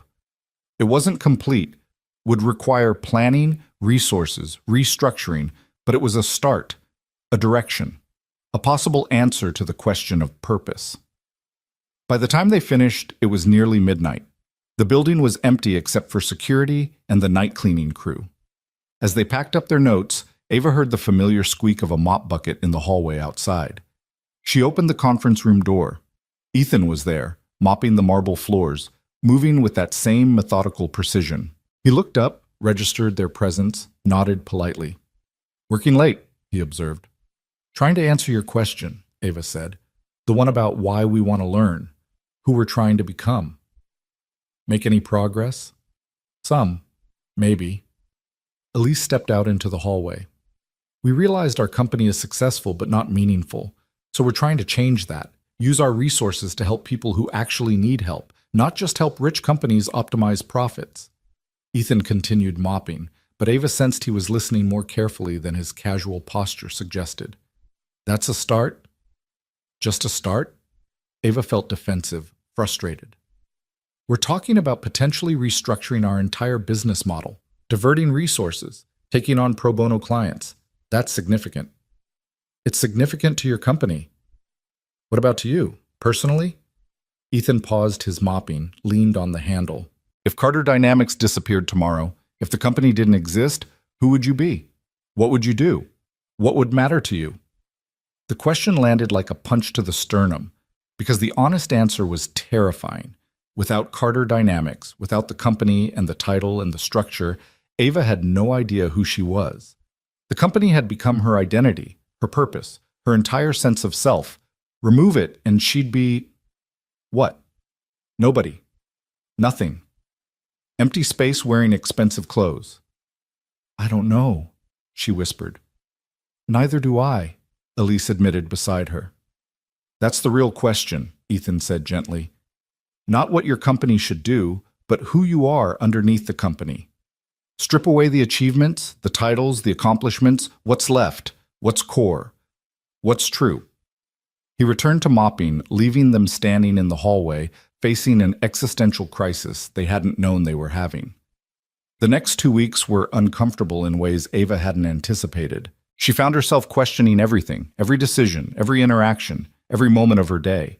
Was she making choices because she genuinely wanted to, or because she was following scripts written years ago by parents and professors and society's expectations? Was she happy? Did she even know what happiness felt like? She started doing small experiments. Woke up one Saturday and didn't check her phone for 4 hours just to see if she could. Spent an evening cooking a real meal in her kitchen, following a recipe her mother had loved, surprised to discover she enjoyed the process. Went to a bookstore and bought novels instead of business books. Read stories that had nothing to do with productivity or success. Each small rebellion felt revolutionary. Elise was doing similar work. She'd started volunteering at the Tacoma Youth Athletics Foundation, the organization their tournament had raised money for, spending Saturday mornings helping kids learn basic martial arts techniques. She came back from those sessions glowing in ways Ava hadn't seen in years, talking about a 10-year-old named Marcus who'd finally mastered his front kick, about a shy girl named Tamara who'd stood up to a bully using words instead of fists. "These kids don't care that I'm a CEO," Elise said over lunch one day, picking at a salad in the company cafeteria. "They don't care about Carter Dynamics or our valuation or any of it. They just want someone to show them how to stand up straight, how to defend themselves, how to feel strong. And teaching them that matters more than any contract we've ever signed." "So what are you saying? You want to quit and become a youth martial arts instructor?" "Maybe. I don't know." Elise set down her fork. "Or maybe I want to do both. Maybe I want to figure out how to make our actual life serve our values instead of making our values serve our career." That evening, Ava found herself back on the 38th floor break room, the place where they'd last spoken with Ethan. She wasn't sure why she'd come. He wasn't scheduled to clean this floor until later, but she stood there anyway, looking at the space where he'd challenged them to dig deeper. "You look lost." She turned. Ethan had appeared in the doorway, supply cart beside him, that same quiet presence she'd overlooked for 8 months. "I am lost," Ava said. "Completely and totally lost. And I hate it. I'm supposed to be the person who has answers, who leads, who knows what she's doing.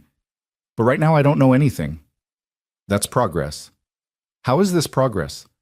I feel worse than I did before. Because before you were certain and wrong, now you're uncertain and looking for truth. That's the necessary first step." Ethan entered the break room, started restocking supplies.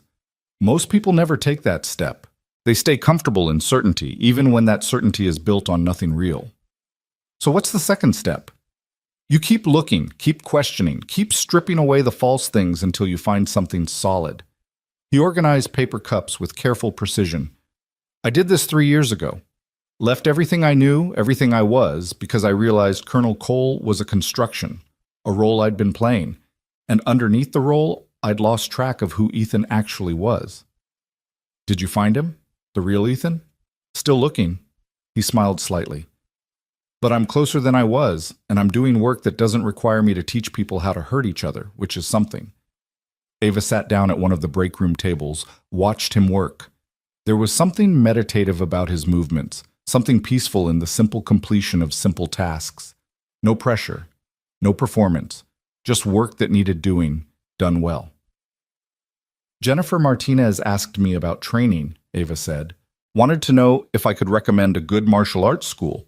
And instead of answering, I asked her your question. Why did she want to train? Who was she trying to become? What did she say? That she wanted to take control of her own narrative. Stop being the person who got picked last, who felt weak. Training made her feel strong. That's a real answer, honest, grounded in her actual experience. Ethan finished with the supplies, moved to wipe down the counter. That's someone worth teaching. What about us? Are we worth teaching? He paused, looked at her directly. I don't know yet. You're asking the right questions now, which is good, but asking isn't the same as answering. You need to do the work. Really dig into who you are and what you want and why you want it. Until you do that, anything I teach you would just be techniques without foundation. How long does that take? However long it takes. Could be weeks, could be years, could be the rest of your life. He returned to his cart, prepared to move to the next floor. But I'll tell you what. You and your sister and Jennifer, if she's interested, meet me here next Saturday morning. 6 a.m. I'll show you something. Not training, not techniques. Just something to think about. What is it? You'll see. 6 a.m. Don't be late. He wheeled his cart away, leaving Ava sitting alone in the break room, wondering what she'd just agreed to, why 6 in the morning, what something to think about meant. Saturday morning arrived cold and dark, typical Seattle autumn weather with rain threatening and heavy gray clouds. Ava met Elise and Jennifer in the building lobby at 5:45, all three of them dressed in workout clothes, uncertain what to expect. Ethan appeared exactly at 6, wearing civilian clothes instead of his coveralls, simple jeans and a worn jacket, work boots that had seen serious miles. He nodded greeting, led them outside without explanation, started walking north toward Pike Place Market. They followed, confused but committed. The city was mostly empty at this hour, just early joggers and a few homeless individuals seeking shelter from the impending rain. Ethan walked with purpose, steady pace, not rushing but not dawdling either. After 20 minutes, they arrived at a small park Ava had passed 100 times but never actually entered. Inside the park, about 30 people were gathered, elderly Asian men and women, moving through slow, deliberate forms that Ava recognized as Tai Chi. They moved in synchronization without music or instruction, just shared rhythm, shared practice, shared space. This is Master Chen's group, Ethan said quietly, stopping at the edge of the practice area. They meet here every Saturday and Sunday morning, have been for 43 years. Master Chen started it after immigrating from Taiwan. He's 87 now, still teaches. They watched in silence as the group flowed through their forms, slow motion movements that looked simple but required incredible balance and control. There was something beautiful about it, something peaceful. No competition, no winners or losers, just people practicing together, supporting each other, growing incrementally. After 30 minutes, the forms concluded. The group bowed to each other, started dispersing. An elderly Chinese man with a walking stick approached them, his face weathered but his eyes sharp and bright. Ethan, he said, his accent thick but his English clear. You bring students? Just observers today, Master Chen. Wanted them to see real practice, real purpose. Master Chen studied them, Ava, Elise, Jennifer, with eyes that seemed to see through corporate facades to actual people underneath. You train martial arts? Yes, sir, Ava said. Karate. We both have black belts. Black belt is beginning, not end, Many people forget this. Master Chen gestured to the park, to where his students had been practicing. You see them? Some train 40 years, still beginners, always learning. This is Wei. Why do they come? Jennifer asked. Every Saturday and Sunday for 43 years? What keeps them practicing? Same reason flower grows toward sun. Same reason river flows to ocean, because it is nature of thing to move toward completion. Master Chen smiled. We train not to be strong over others. We train to be complete in ourselves, to be whole. This is purpose. He bowed slightly and walked away, leaning on his stick, leaving them standing in the empty park as the first drops of rain began to fall. Completion, Elise said quietly. Wholeness. That's what we're missing, isn't it? We've been training to win, to dominate, to prove ourselves, but we've never trained to be complete. Most people don't, Ethan said. Most martial arts schools sell competition and self-defense and fitness, all valid goals.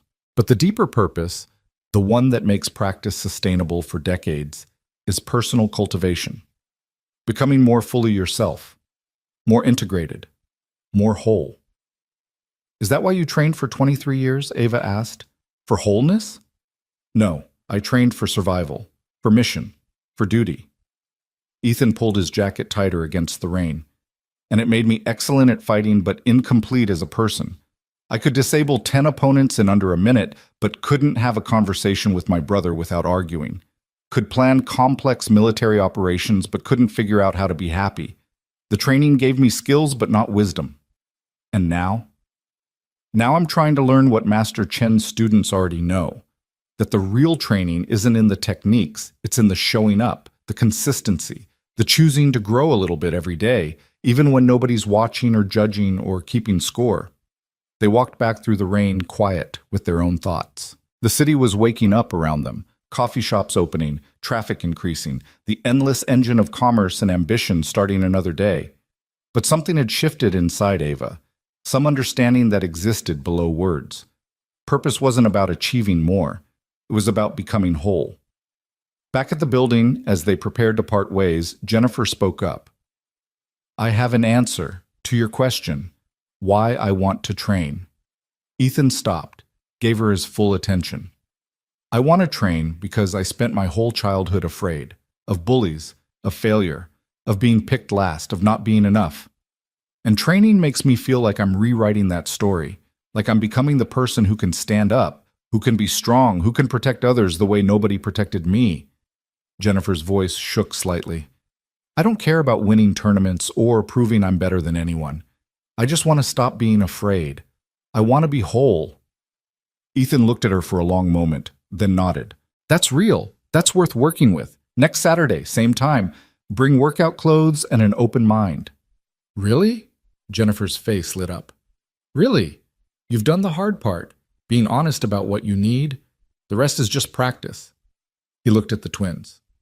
You two aren't ready yet. Keep working on your question. Keep digging. When you find something real, something true, let me know. He walked away, leaving them standing in the building lobby, rain-soaked and searching, finally beginning to understand that the journey they'd started wasn't about learning to fight better. It was about learning to be better. And that journey had no shortcuts, no techniques that could replace honest self-examination, no black belt that could substitute for the hard work of becoming whole. The rejection stung more than Ava wanted to admit. She stood in the lobby long after Ethan had disappeared into the elevator, after Jennifer had left with a promise to see them later, after Elise had gone up to her apartment to change out of wet clothes. Rain streaked the glass walls, turning the city beyond into watercolor impressions, and Ava felt the weight of her own incompleteness pressing down like atmospheric pressure. Not ready yet. Keep digging. She'd spent her entire adult life being ready. Ready for Harvard. Ready for business challenges. Ready for competition. Ready to prove herself in rooms full of men who'd underestimated her. And now a janitor who happened to be a colonel was telling her she wasn't ready for something she couldn't even properly define. Her phone buzzed. Text from her father's lawyer. Something about estate paperwork that still needed signing 2 years after the funeral. She stared at the message. Thought about her father. About the man who'd shaped their entire lives with his expectations and ambitions and unspoken demands for excellence. He'd been dead for 24 months, and she was still living by his rules, still measuring success by his standards, still trying to earn approval from a ghost. Maybe that was the problem. Maybe she'd been so busy trying to become who her father wanted that she'd never figured out who Ava actually was underneath the performance. She took the elevator up to her apartment, changed into dry clothes, made coffee she didn't drink. Her living room looked like a stage set. Perfect furniture, perfect lighting, perfectly empty. She decorated it the way she thought successful people decorated, buying what magazines suggested, creating the appearance of a life well lived while the actual living happened somewhere else, to someone else. Her laptop sat on the dining table, closed for once. She opened it, created a new document, stared at the blank page. Then she started writing. Not for work, not for business. Just thoughts, questions, fragments of half-formed realizations. Who am I without Carter Dynamics? Without the company, the title, the achievement? Who am I when nobody's watching, when there's no competition to win, no opponent to defeat? What do I actually want from my life? What makes me happy? What matters? The questions felt childish, like things she should have figured out in college, maybe high school. But she hadn't. She'd been too busy achieving, too focused on external validation to ever turn inward and examine what she actually wanted versus what she'd been conditioned to pursue. She wrote for 3 hours, filling pages with raw, unfiltered thoughts. Some of it was angry, rage at her father for pushing so hard, at herself for accepting that push without question. Some of it was sad, grief for the childhood she'd sacrificed to training, for the friendships she'd neglected in favor of competition, for all the small human connections she'd dismissed as distractions from success. And some of it was uncertain, admissions that she didn't know what she wanted, didn't know who she was, didn't know how to even begin answering those questions. But by the end, one truth had emerged clearly. She was tired. Tired of performing. Tired of winning. Tired of being Ava Carter, CEO and champion and daughter of impossible expectations. She wanted to be just Ava, whoever that was. Her phone rang. Elise. She answered. I can't do this alone, her twin said without preamble. This self-examination thing, this digging, I need you. I'm here. Come over. Let's figure this out together. 2 hours later, they sat in Elise's living room with wine and notebooks, having what Elise had started calling the Existential Crisis Summit. Rain hammered against the windows, Seattle weather matching their internal turbulence, and they talked with the kind of raw honesty that only twins who'd shared a womb could manage. I think I've been angry at you, Elise said, not looking at her sister. For years, and I never admitted it, maybe not even to myself. Ava set down her wine glass. Angry about what? About being a twin. About always being compared. About never being just Elise. Always being one of the Carter twins or Ava's sister or half of a matched set. Elise's voice cracked slightly. And it's not your fault. You didn't choose to be born 4 minutes before me. But I've spent my whole life competing against you, trying to prove I'm just as good, just as smart, just as capable. And I'm exhausted. The confession hung in the air between them, dangerous and necessary. I didn't know you felt that way, Ava said quietly. How could you? I never said it. I smiled and competed and pretended it was fun, this constant comparison. But it wasn't fun. It was suffocating. Elise finally looked up, eyes wet. And the worst part is, I don't even know who I'd be without you, without our rivalry, our partnership, our twin thing. My entire identity is built around being your other half. What happens if I try to be whole on my own? Ava felt something break inside her chest, some assumption she'd been carrying without examining. She thought they were happy being twins, being partners, being two halves of one achievement. She'd never considered that Elise might feel trapped by that arrangement, suffocated by the constant comparison, desperate for individual recognition. I'm sorry, Ava said. I never wanted to be someone you had to compete against. I just wanted a sister. I know. That's what makes it so unfair. You didn't do anything wrong. The world did this to us, treating us as a unit instead of individuals, always comparing, always ranking, and we internalized it, made it the foundation of our entire relationship. They sat in silence, processing, grieving for the easier relationship they thought they had, for the complexity underneath their surface harmony. Maybe that's what Ethan's trying to get us to see, Ava said eventually, that we can't answer his question until we stop answering as a unit. We need to figure out who we are separately before we can choose to be together. That's terrifying. Everything about this is terrifying. Ava refilled their wine glasses. But maybe terrifying means we're finally doing something real. The following week was strange in ways both twins struggled to articulate. They went to work, ran Carter Dynamics, attended meetings, signed contracts, but underneath the professional performance, something fundamental had shifted. They'd started seeing the company differently, seeing their roles differently, seeing themselves differently. In a board meeting that Tuesday, Ava found herself barely listening as their CFO presented quarterly projections. The numbers were good, revenue up, costs down, expansion on track. Everything her father would have celebrated, but she kept thinking about Master Chen's students in the park, practicing Tai Chi in the rain for no reason except that it made them more complete. Their practice had no quarterly projections, no expansion plans, no board to impress, just dedication to becoming more fully themselves. Ava? The CFO's voice cut through her thoughts. Did you have any thoughts on the Q4 forecast? Actually, yes. Ava straightened, making a decision in real time. I want to propose something new, a community initiative. We use our logistics technology to support nonprofits and community organizations, pro bono services for qualifying groups, schools, charities, small businesses in underserved areas. Silence around the table. The board members exchanged glances, some curious, some skeptical, some calculating the cost. That's quite a departure from our current business model, the CFO said carefully. What's the revenue projection on that initiative? There isn't one. It's not about revenue. It's about purpose, about using what we've built to actually help people who need help. That's admirable, but this is a for-profit company.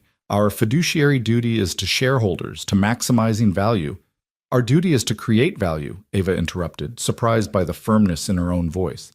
And value doesn't only mean profit, it means impact, meaning, contribution to community. If Carter Dynamics is just another company making rich people richer, what's the point? Why do we exist? More silence. Elise was staring at her twin with something between shock and pride. I support this, Elise said. We have the resources. We have the technology. We have the opportunity to make a real difference. Let's do it.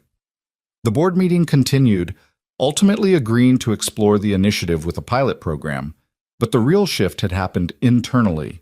The twins had stopped running their father's company and started considering what their company could become.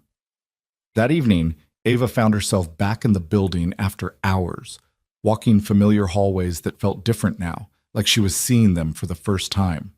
She passed the gym where she'd first sparred with Ethan, past the conference room where she and Elise had filled whiteboards with questions, past the break room where Ethan had challenged them to dig deeper.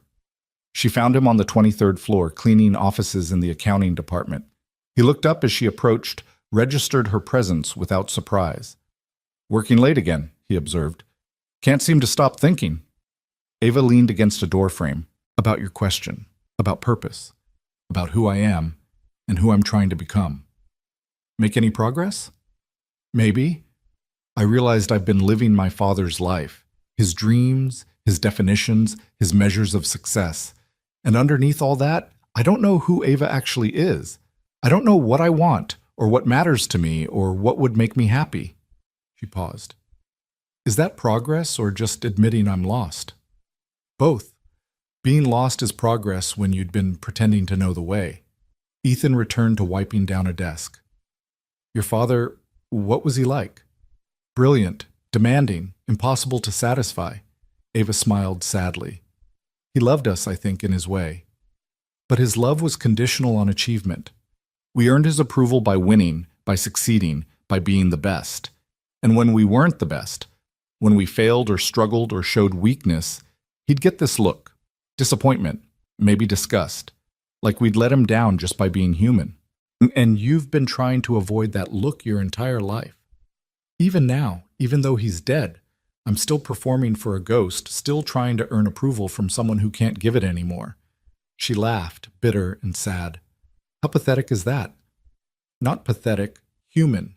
Ethan moved to the next desk, maintaining his rhythm. I did the same thing. My brother was the reason I enlisted. He joined the Marines first, wrote letters about honor and purpose, and making a difference. Made it sound noble. So I followed him, wanted to live up to his example, wanted him to be proud of me. And when he died, I lost my reason. The person I'd been performing for was gone, and I realized I'd spent 23 years trying to be the soldier my brother wanted me to be, but I'd never figured out who Ethan wanted to be. He finished the desk, straightened. That's when I retired. When I realized continuing meant living someone else's life forever. Do you regret it? The military career?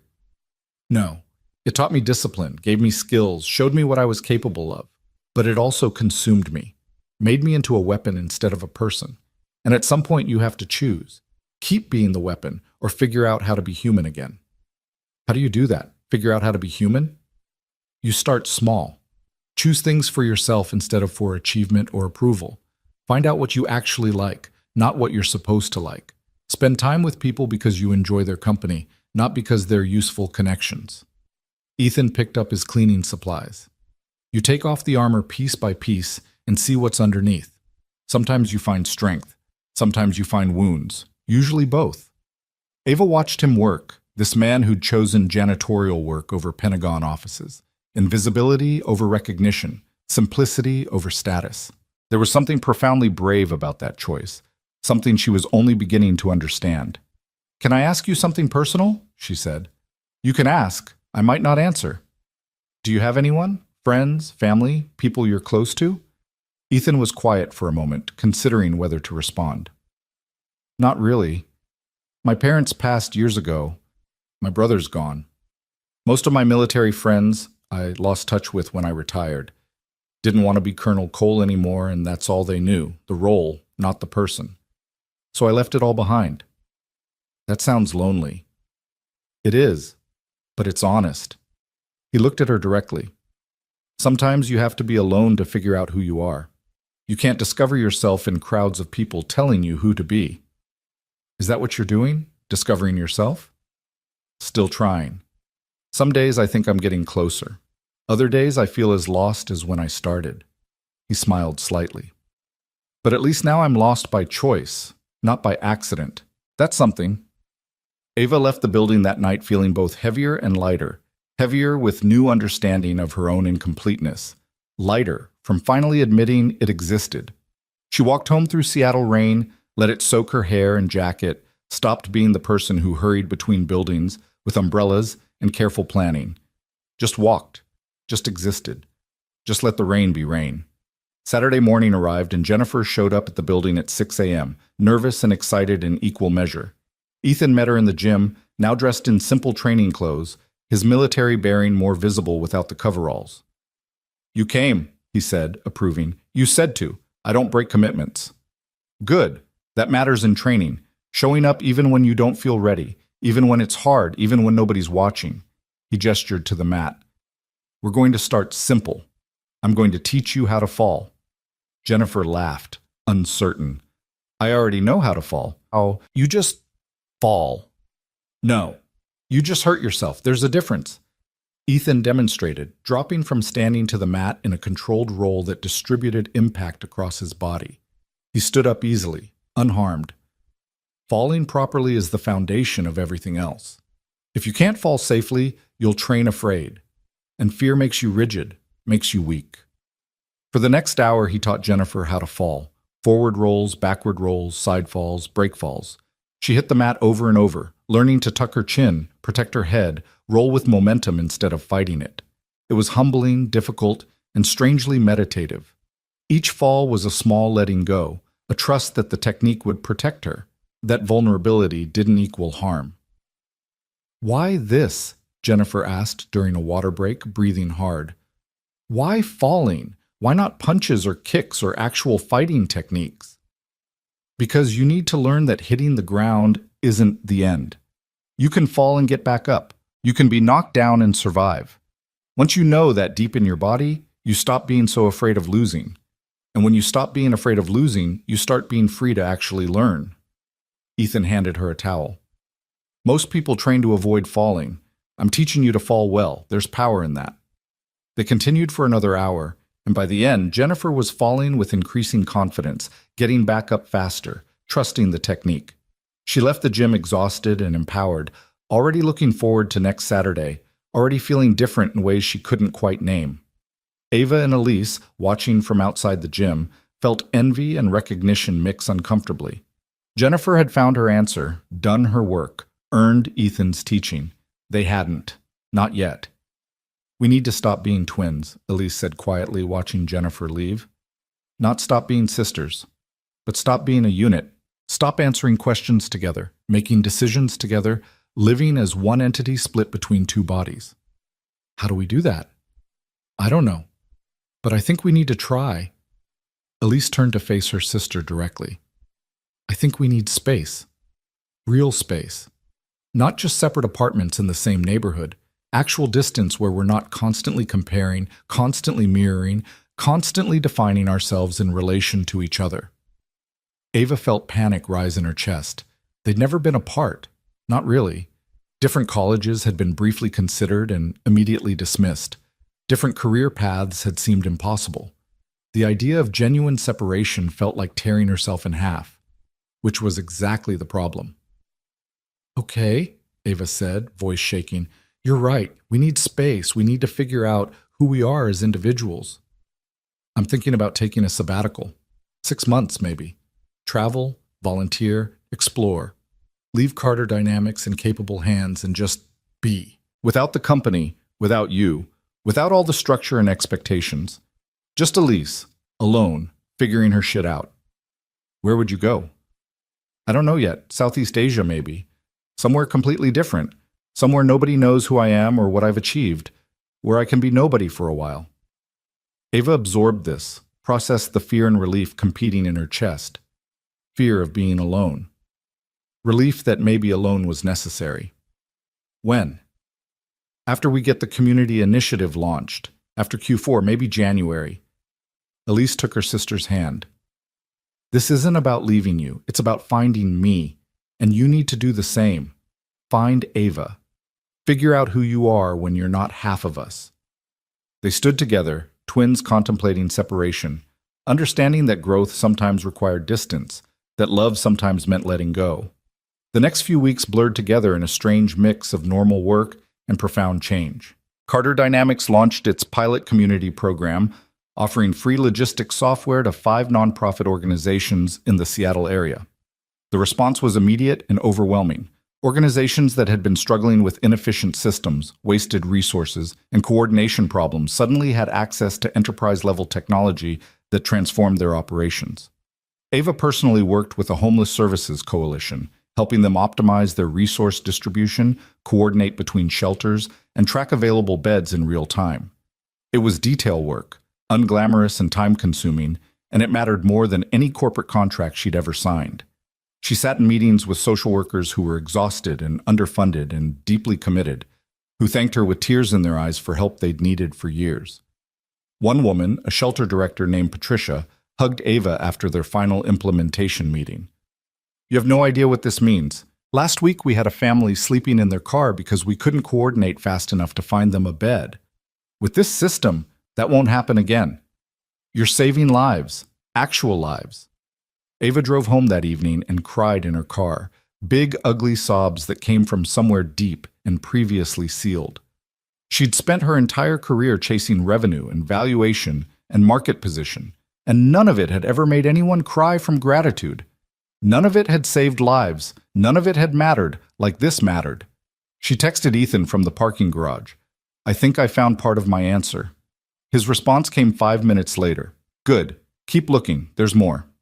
Elise was having similar revelations working with the Tacoma Youth Athletics Foundation. She'd expanded from Saturday morning volunteering to 2 evenings a week, teaching basic martial arts to kids who reminded her painfully of her younger self. Desperate to prove themselves, hungry for approval, measuring self-worth through achievement and competition. There was one boy in particular, Marcus, named after the security chief who'd connected them with the foundation. He was 12, small for his age, angry in the way kids get when the world keeps hurting them. He'd been bouncing between foster homes, acting out, getting into fights. The foundation was his last chance before juvenile detention. Elise worked with him one-on-one after class one evening, teaching him the same falling techniques Ethan had taught Jennifer. Marcus fought it at first, tried to stay rigid, tried to avoid hitting the mat because falling felt like losing, like one more thing he couldn't control. "You're fighting the fall," Elise told him. "You're so scared of hitting the ground that you're making it hurt worse." "I'm not scared," Marcus snapped, all adolescent defiance. "Yeah, you are, and that's okay, but fear makes you stiff, and stiff breaks. You need to learn to be flexible, to roll with things, to fall and get back up." "Why? So I can be a better punching bag? So people can knock me down easier?" "No. So you can stop being afraid of being knocked down. So you can know, deep in your bones, that falling isn't the end. You can hit the ground and get back up, over and over, forever if you need to." Elise demonstrated, falling hard and rising smoothly. The ground isn't your enemy. Fear is, and you beat fear by proving it wrong. Something shifted in Marcus's face. He tried again, this time relaxing slightly, letting the technique work. He fell better, got up faster, fell again, rose again. By the end of the session, he was almost smiling. "This is weird," he said. "I thought martial arts was about not getting hit, but you're teaching me to get hit better. I'm teaching you resilience, how to take damage and keep going. That's more valuable than never getting hurt." Elise handed him water. "You're going to fall a lot in life, Marcus. We all do. The question isn't whether you'll fall, it's whether you'll get back up." He nodded, drinking water, processing. As he left, he turned back. "Hey, Miss Carter. Thanks for not giving up on me. Most people do." "I won't," Elise promised. "Keep showing up. Keep trying. That's all I ask." After he left, she sat alone in the empty practice space, understanding something fundamental. She'd been teaching Marcus, but really she'd been teaching herself. About resilience, about falling and rising, about the fact that being knocked down wasn't failure, staying down was. That night, the twins met for dinner at a quiet restaurant in Capitol Hill, seated at a corner table away from crowds. They'd been seeing less of each other lately, creating that necessary space, learning to exist independently. It felt strange and necessary in equal measure. "I got invited to speak at a conference," Elise said, picking at her salmon. "In Singapore. Technology and social impact. They want both of us, obviously, but I told them just me this time." "That's great. You should go." "You're not upset about not being invited as a package deal?" "Honestly, I'm relieved," Ava smiled. "I'm tired of being a match set. I want you to have things that are just yours, and I want things that are just mine, even if those things are conference speeches in Singapore." "I'm scared," Elise admitted, "of going alone, of representing the company alone, of being just Elise without Ava beside me." "You'll be amazing. You don't need me to be amazing. I've always had you, though, since before birth. You're my original safety net. And maybe that's been holding us both back. Maybe we've been so comfortable having each other that we never pushed ourselves to be fully independent." Ava reached across the table, took her sister's hand. "I love you. I'll always love you. But I think we need to learn to love ourselves separately before we can be healthy together." Elise squeezed her hand, blinking back tears. "When did we get so wise?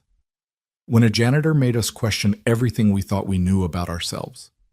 They laughed, sad and genuine, understanding that they were at a turning point, that the relationship that had defined their entire lives was evolving into something different, something healthier, something that allowed them both to be whole individuals instead of incomplete halves. 2 weeks later, Ava found herself back on the 38th floor break room late at night, the space where she'd had so many conversations with Ethan. He wasn't scheduled to clean this floor until morning, but she went anyway, drawn by the quiet, by the familiarity, by the sense that this space had become sacred in its own strange way. She sat at one of the tables, pulled out a notebook, started writing. Not business plans or strategic initiatives, just a letter to her father, words she'd never been able to say when he was alive. "Dad, I'm angry at you. For pushing so hard, for making love conditional on achievement, for teaching me that my value was measured in trophies and contracts and other people's approval. for never just letting me be your daughter without also being your legacy.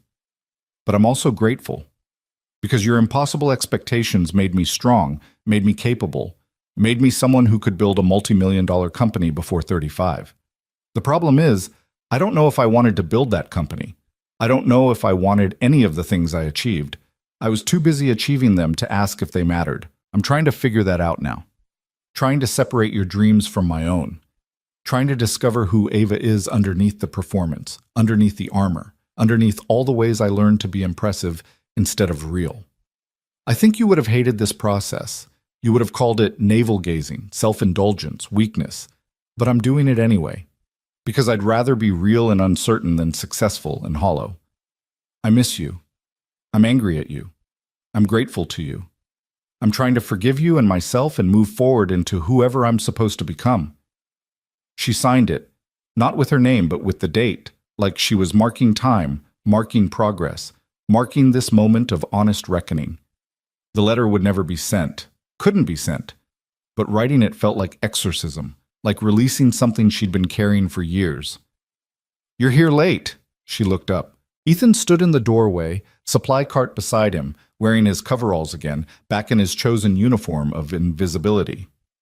"I needed a quiet place to think," Ava said. "Looks like more than thinking." He nodded toward the notebook. "Writing a letter to my father, trying to make peace with his ghost. That's important work." Ethan entered the break room, started his routine tasks. "How's it going?" "Painful. Necessary.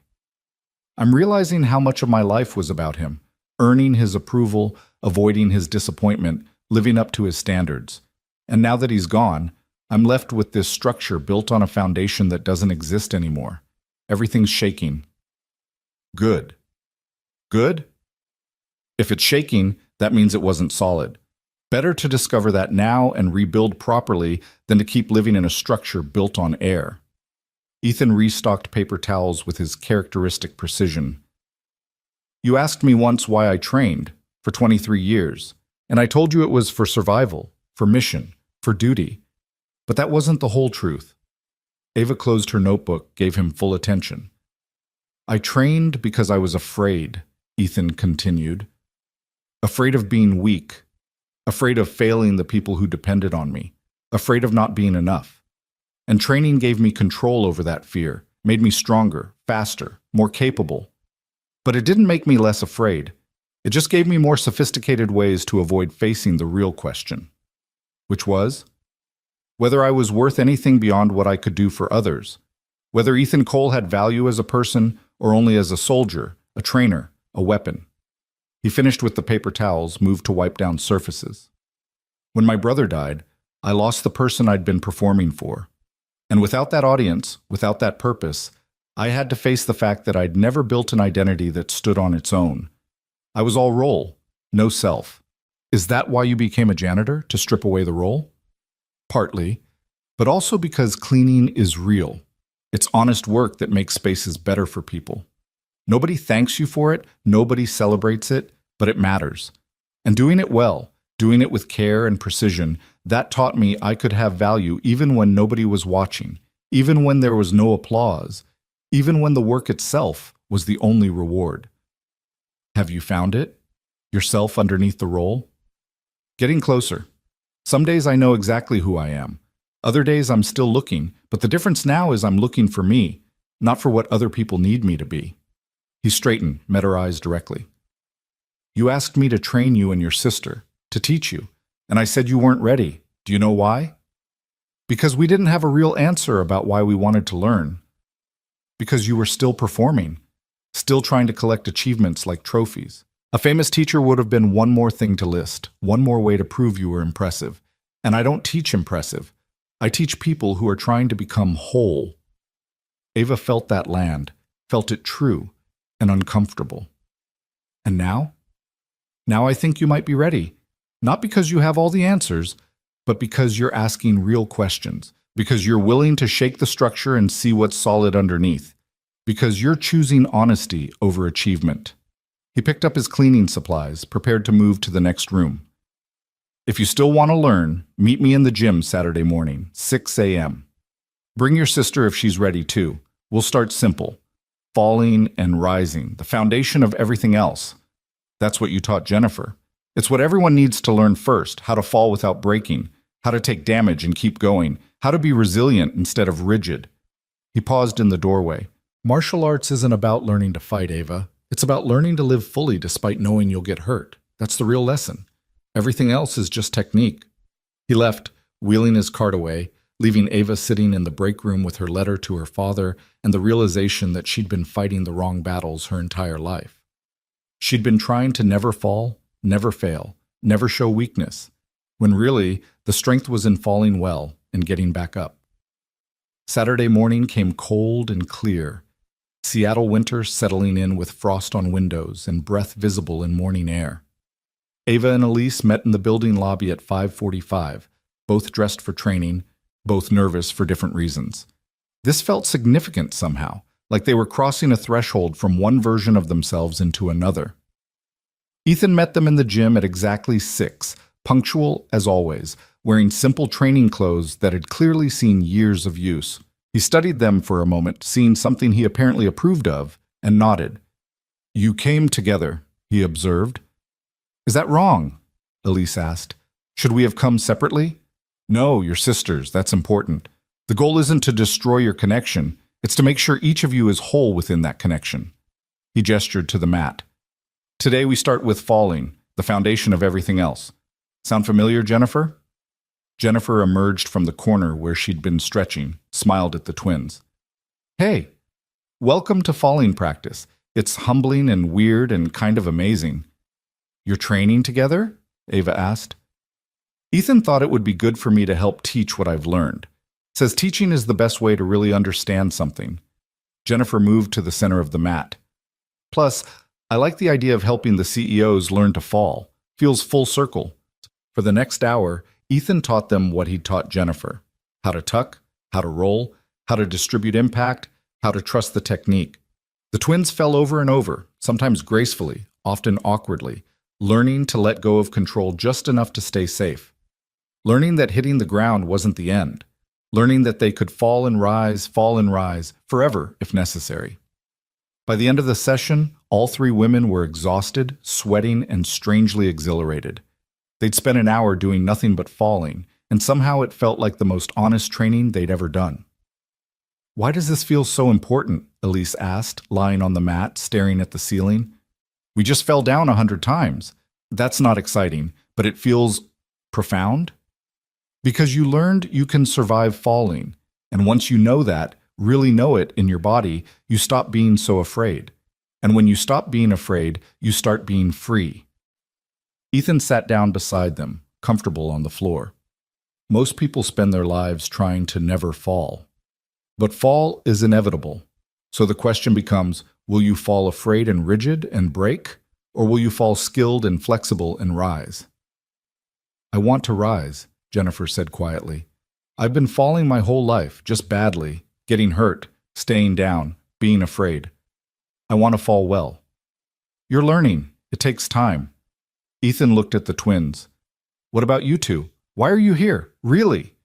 Ava sat up, thought about her answer, chose honesty over performance. "I'm tired of being impressive. I want to be real. I want to figure out who I am underneath all the achievements and expectations and roles I've been playing. And I think learning to fall is learning to be vulnerable. Learning that I don't have to be perfect or invincible or always in control. I can be human, and that can be enough." "That's real," Ethan said. "Elise? I want to be whole by myself, not half of a twin unit, not my father's daughter, not a CEO or a champion, just Elise, complete and individual, and okay with being alone when I need to be." She glanced at her sister. "I love Ava, but I can't keep defining myself in relation to her. I need to learn who I am independently, and falling feels like letting go of needing her to catch me every time." Ethan was quiet, considering their answers, apparently finding them sufficient. "Okay, we'll keep training. Every Saturday, 6 a.m., unless I tell you otherwise. We'll build from here. Falling, then rolling, then basic techniques, then more complex skills. But the foundation is always this: learning to fall well, learning to be resilient, learning that getting knocked down isn't failure. How long does it take, Jennifer asked, to really learn this? Lifetime. Maybe several. He smiled. But you'll see progress quickly. Feel different within weeks. What we're really doing isn't learning techniques. It's reconditioning your relationship with challenge, with difficulty, with failure. Teaching your body and mind that struggle is normal, damage is survivable, falling is just part of rising. They trained together every Saturday after that, 3 women and 1 teacher, building something that wasn't about competition or achievement, but about becoming more complete versions of themselves. Sometimes Marcus Webb would stop by, watching from the doorway, slowly accepting that the colonel he'd revered in the military was now teaching CEOs to fall on mats. Sometimes other employees would peek in, curious about what the twins were doing at 6 a.m. on Saturdays, wondering why their successful bosses were learning to hit the ground. But inside the gym, none of that mattered. There was only the practice, the falling and rising, the slow, patient work of becoming whole. 3 months passed in a rhythm of falling and rising, both literal and metaphorical. The Saturday morning sessions became sacred time for all 3 women, a weekly anchor point where they could set aside their corporate identities and just be students learning fundamental lessons about resilience and vulnerability. The gym became a sanctuary. The early morning hours before the building woke up a pocket of time where performance wasn't required and honest struggle was not only acceptable, but encouraged. Ethan proved to be unlike any instructor the twins had ever encountered. He rarely demonstrated his own abilities beyond basic technique, never showed off or reminded them of his credentials. Instead, he focused entirely on their development, watching with eyes that caught every subtle shift in balance, every moment of hesitation, every breakthrough, however small. He spoke sparingly, his feedback surgical in its precision. A word here, a gentle correction there, mostly just presence and attention that made them feel truly seen for the first time in their lives. By December, they'd progressed beyond simple falling to more complex movements, rolling techniques that built on the foundation of falling safely, basic strikes that emphasized control over power, defensive movements that taught timing and patience. But always, Ethan brought them back to the fundamentals when he sensed they were getting ahead of themselves, when achievement orientation started creeping back into their practice. "You're competing again," he told Ava one Saturday morning, stopping her mid-technique. "I can see it. You're trying to do it perfectly, trying to impress. Why?" Ava froze, caught in the act of old patterns. "I just want to do it right." There's a difference between doing it right and proving you can do it right. One is about learning. The other is about performing. Ethan moved closer, his voice gentle but firm. "I don't need you to impress me. I need you to be honest about where you are right now. If you're struggling, show me the struggle. If you're uncertain, show me the uncertainty. That's how we work with what's real instead of what you wish was real." The words landed like they always did with Ethan, uncomfortable and necessary. Ava tried the technique again, this time allowing herself to actually feel where she was uncertain, where her body didn't quite understand the movement. It was messier, less impressive, and somehow more truthful. "Better," Ethan said. "That's real practice. The other was just performance." Elise was having her own reckonings. The Singapore conference had gone well. She'd spoken about Carter Dynamics Community Initiative to an audience of tech leaders, and for the first time she'd stood on a stage alone, without Ava beside her, and felt complete rather than incomplete. The applause had been gratifying, but more important was the realization that she could exist independently, could represent herself and their work without needing her twin as validation or support.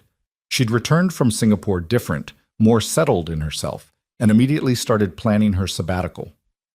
6 months traveling through Southeast Asia, volunteering with educational organizations, teaching martial arts to kids in communities that couldn't afford formal instruction. No corporate identity, no CEO title, just Elise Carter trying to be useful and figure out who she was when stripped of all external markers of success. "I'm scared," she admitted to Ava over coffee one morning in early January, her departure date looming just 2 weeks away. "Terrified, actually. I've never been alone like this. Never been away from you, from the company, from everything familiar." "That's how you know it's the right thing to do," Ava said, her own fear carefully hidden. She was terrified, too, of running Carter Dynamics without her twin, of being truly alone for the first time, of discovering whether she could be whole without the other half of their matched set. But Elise needed to hear confidence, needed permission to go, needed to know Ava would be okay without her. You're ready. You've been ready. You just needed to believe it. What about you? Are you ready for me to leave? No, but I need to be ready. I need to learn to stand alone too. Ava reached across the table, took her sister's hand. We're not abandoning each other. We're just finally learning to be individuals so that when we come back together, we're choosing it instead of being trapped by it. When did we get so healthy? Elise laughed, tears in her eyes. When we started paying attention to the janitor. The Saturday before Elise's departure, Ethan gathered all 3 women in the gym for what he called a checkpoint session. They sat in a circle on the mat, no training clothes yet, just 4 people in a space that had become meaningful over months of shared practice. You've been training for 3 months, Ethan began, his voice carrying that quiet authority they'd come to respect. And I want to acknowledge your progress. Jennifer, you've transformed from someone afraid of her own shadow to someone who can fall and rise with genuine confidence. You showed up every single Saturday, did the work, stayed honest about your struggles. That's warrior spirit, not in the fighting sense, but in the sense of facing yourself truthfully. Jennifer ducked her head, embarrassed and proud in equal measure. She had changed, visible even in how she carried herself through the building during work hours. More upright, more present, more willing to speak up in meetings, to take risks, to stop apologizing for existing. Ava, you've been learning to let go of performance, Ethan continued. That's harder than it sounds. You've spent your entire life being impressive, and choosing to be real instead, that takes courage. You still slip sometimes, still try to prove instead of learn, but you're catching yourself faster. That's growth. Ava nodded, feeling the truth of it, feeling the ways she'd started to soften, to allow imperfection, to stop measuring every moment against impossible standards. And Elise, you've been learning to be separate, to exist independently without constantly checking whether you're measuring up to your twin. You're about to test that learning in a profound way, and I think you're ready. But it's going to be hard. Being alone with yourself always is. I know, Elise said quietly, but I need to do it. You do, and what you learn during these 6 months will change everything. Your relationship with Ava, with your work, with yourself. Pay attention, write things down. Don't rush the process. Ethan paused, looked at all 3 of them. I want to tell you something I don't usually talk about why I really left the military. The gym went completely silent. In 3 months of training, Ethan had shared pieces of his history, but never the full truth, never the complete story of why a decorated colonel had become a janitor. My brother died in Kandahar, Ethan said, his voice steady but weighted with old grief. I told you that. What I didn't tell you is that I trained the unit he was embedded with. I designed the combatives program they used. I personally instructed their hand-to-hand instructor. And when Daniel was killed by an IED, when they brought him home in a flag-draped coffin, I stood at his funeral and realized that all my training, all my expertise, all my legendary skills had been completely useless. Couldn't protect him, couldn't save him, couldn't change anything that mattered. He stopped, took a breath, continued. I had a breakdown. Not dramatic. I didn't fall apart publicly or get discharged for mental health reasons. But internally, everything collapsed. Every assumption I'd been carrying about purpose and meaning and the value of what I did just dissolved. And I started questioning everything. Was I helping people, or was I just creating more efficient ways to destroy each other? Was I building anything good, or was I just a weapon maker who'd convinced myself I was serving some higher purpose? The 3 women sat frozen, barely breathing, witnessing something vulnerable and true. I finished my commitment because I'm not a quitter. But the day I hit my retirement date, I walked away from everything. Turned down the Pentagon job, turned down consulting offers, turned down book deals and speaking circuits and all the ways I could have monetized my reputation. I wanted to disappear, wanted to be nobody for a while, wanted to find out who I was when I wasn't Colonel Cole, when nobody needed me to be anything except present. Is that why you became a janitor? Jennifer asked softly. Partly, but also because I needed work that was simple and honest. Where the value was obvious, dirty floor becomes clean floor. No moral complexity, no wondering if I'm helping or hurting, just clear improvement that anyone could see. And I needed to be invisible for a while. Needed to stop being the person everyone looked at and started being the person nobody noticed. Because when you're invisible, you can finally see yourself without all the mirrors that society holds up. Did it work? Ava asked. Did you find yourself? Some days yes, some days no. It's not a destination, it's a practice. Just like falling and rising is a practice. You keep doing it, keep refining, keep adjusting. And slowly over time, you become more integrated, more whole, more honest. He smiled slightly. And then, 3 months ago, 2 CEOs challenged me to a sparring match, and I had to decide whether to stay invisible or step into teaching again. Whether I'd learned enough to share without falling back into old patterns. Whether I could help people grow without making it about my ego or my reputation. Why did you say yes? Elise asked. Because you asked the right question eventually. Not, will you train us, but who are we trying to become? That question told me you were ready for real teaching, not just technique collection. And because I realized that hiding my knowledge forever wasn't healing, it was just a different kind of fear. I can teach without being Colonel Cole. I can share what I know without making it my identity. That's the integration I've been working toward. They sat with that for a long moment, understanding that they were witnessing something rare, a teacher being as vulnerable with his students as he asked them to be with themselves. It transformed the dynamic, made the space between them more level, more mutual, more real. So what happens now? Jennifer asked. Elise is leaving for 6 months. Do we keep training? You and Ava will keep training, Ethan said. Same time, same place.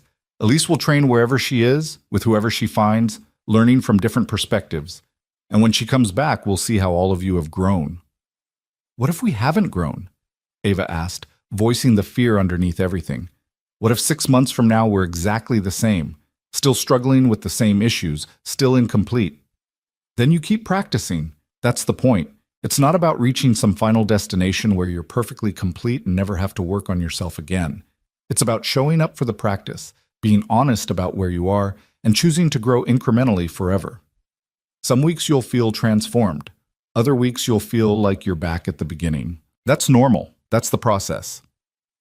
Elise left for Thailand 2 weeks later on a rainy January morning, Ava driving her to the airport in pre-dawn darkness that matched the emotional weather between them. They'd said their goodbyes multiple times already, but kept finding more things to say, more reassurances to offer, more expressions of love and fear and hope. Promise me you'll be okay, Elise said in the departure terminal, holding her boarding pass like a talisman. I promise to try. That's all I can offer. And promise you won't work yourself to death running the company alone. I've got good people. The executive team is solid, and honestly, maybe running things without you will force me to finally delegate, to trust others, to stop controlling every detail. Ava hugged her twin fiercely. Just promise me you'll come back. Eventually. When you're ready. I promise. 6 months. Maybe a little longer if I need it, but I'll come back, and we'll figure out what our relationship looks like when we're both whole. Elise pulled away, wiping tears. I love you. Always have. Always will. But I need to learn to love me, too. I know. Go. Be brave. Fall down a lot and get back up. Ava watched her twin walk through security, watched until Elise disappeared into the crowd of travelers, and then drove back to Seattle feeling hollowed out and strangely free. She was alone. Truly alone for the first time in her life. And she had 6 months to figure out who Ava Carter was when Elise wasn't there to complete the picture. The following Saturday, Ava showed up at the gym at 6 a.m. to find just Jennifer waiting, both of them adjusting to the absence of the third member of their practice group. Ethan arrived exactly on time, acknowledged the change without dwelling on it, and started their session with the same focus he always brought. Today we work on presence, he said. Not techniques, just being fully here. Jennifer, you have a tendency to live in your head, narrating your movements instead of feeling them. Ava, you have a tendency to split your attention, always planning 3 moves ahead instead of executing the current one. Today we practice being exactly where you are, exactly when you're there. He had them stand in basic stance for 10 minutes. Just stand. Feeling their weight distribution, their breathing, the small adjustments their bodies made to maintain balance. It was excruciating, boring, and strangely profound. Ava's mind raced through to-do lists, worries about the company, questions about whether Elise's flight had landed safely. But every time she noticed her attention drifting, she brought it back. Feet, floor, breath, present moment. After 10 minutes, her legs were shaking from the simple act of standing still, of being present without distraction. When Ethan finally released them, she felt both exhausted and weirdly energized, like she'd done profound work despite not moving. That's the practice, Ethan said, being where you are. Most people spend their lives everywhere except the present moment, living in past regrets or future anxieties, never actually here. Martial arts at its best is training in presence. You can't fight effectively while worrying about what happened yesterday or what might happen tomorrow. You have to be exactly here, exactly now. Is that how you fought? Jennifer asked. Completely present? When I was at my best, yes. No thought, no hesitation, just response. Body moving before mind could interfere. That's the state we're working toward, not just in fighting, but in living. Being so present, so integrated, that you respond authentically instead of reactively. They trained for another hour, working on techniques that required absolute presence, timing-based drills where a moment of distraction meant failure, balance exercises where mental drift meant falling. By the end, both women were drenched in sweat and strangely peaceful, like they'd meditated for hours despite the physical intensity. As they packed up, Ava found herself lingering, not quite ready to leave the sanctuary of the gym, not quite ready to face her empty apartment and the long day of running a company alone. You're worried about her, Ethan observed, appearing beside her with a towel. Is it that obvious? You keep looking at your phone, checking for messages, wanting confirmation she's okay. She's my twin. We've never been apart like this. What if something happens? What if she needs me and I'm not there? Then she'll handle it, or not handle it, and either way, she'll learn something. Ethan sat on the edge of the mat, gestured for Ava to join him. You're acting like being needed is the same as being valuable. But what if your real value to Elise isn't in being available for rescue? What if it's in trusting her enough to struggle, to fail, to figure things out without you? That feels like abandonment. It's the opposite of abandonment. Abandonment is leaving someone who can't handle being alone. Trust is letting someone be alone because you believe they can handle it. There's a profound difference. Ava absorbed that, felt the truth and challenge of it. She'd been defining their relationship through mutual dependency, through being each other's constant support system. But maybe real love was trusting Elise to be okay without her, believing in her twin's capability instead of her neediness. What if I can't handle being alone? Ava asked quietly. What if I'm the one who's not ready for this? Then you practice, just like everything else. You show up for your life. You notice when you're spiraling into anxiety. You bring yourself back to the present moment, over and over. That's the work. February came with Seattle's typical gray dampness, and Ava threw herself into both Carter dynamics and her personal transformation with equal intensity. She expanded the community initiative, adding 10 more nonprofit partners and creating a fellowship program where Carter Dynamics employees could spend 20% of their work time on pro bono projects. The board was skeptical about the business case, but Ava held firm, arguing that company culture and employee satisfaction were forms of value that didn't show up on quarterly reports. She also started therapy, something she'd always dismissed as self-indulgent, but now recognized as necessary. Dr. Sarah Chen, a psychologist specializing in high-achieving individuals, helped her unpack decades of conditioning, years of measuring self-worth through external validation, lifetimes of performing instead of being. You're grieving, Dr. Chen told her during their 4th session, after Ava had spent 50 minutes talking about feeling empty despite having everything she'd always worked for. Grieving the life you thought you wanted, the person you thought you were, the future you'd imagined. That's real grief, even if what you're grieving wasn't actually good for you. How do I stop grieving? You don't stop it. You move through it. You let yourself feel the loss, acknowledge what you're leaving behind, and slowly start building something new, something real instead of performed. Ava cried in that session, big ugly sobs that came from somewhere deep and previously sealed. She cried for the childhood she'd sacrificed to achievement, for the relationship she'd neglected in favor of competition, for the version of herself that had never gotten to just be a kid without constantly proving her worth. Dr. Chen handed her tissues and held space for the grief, not trying to fix it or rush it, just witnessing it with compassion. Saturday mornings remained her anchor. She and Jennifer trained with Ethan, learning progressively more complex techniques but always returning to the fundamentals of presence, resilience, integration. Marcus Webb started joining them occasionally, the former Marine finding something valuable in training alongside the women and letting go of his military rigidity and learning Ethan's more fluid, adaptive approach. "You taught me to fight one way in the Marines," Marcus told Ethan during a water break. "All aggression, all domination. Get in first, hit hardest, overwhelm the opponent. It worked in combat, but it doesn't work in life. I've been trying to live that way. Aggressive, dominant, overwhelming. And it's destroying my marriage, my relationships with my kids, everything outside work." "That's the limitation of training people only for combat," Ethan said. "You create warriors who can't turn off warrior mode, who treat every interaction like a fight, every person like a potential threat." I contributed to that.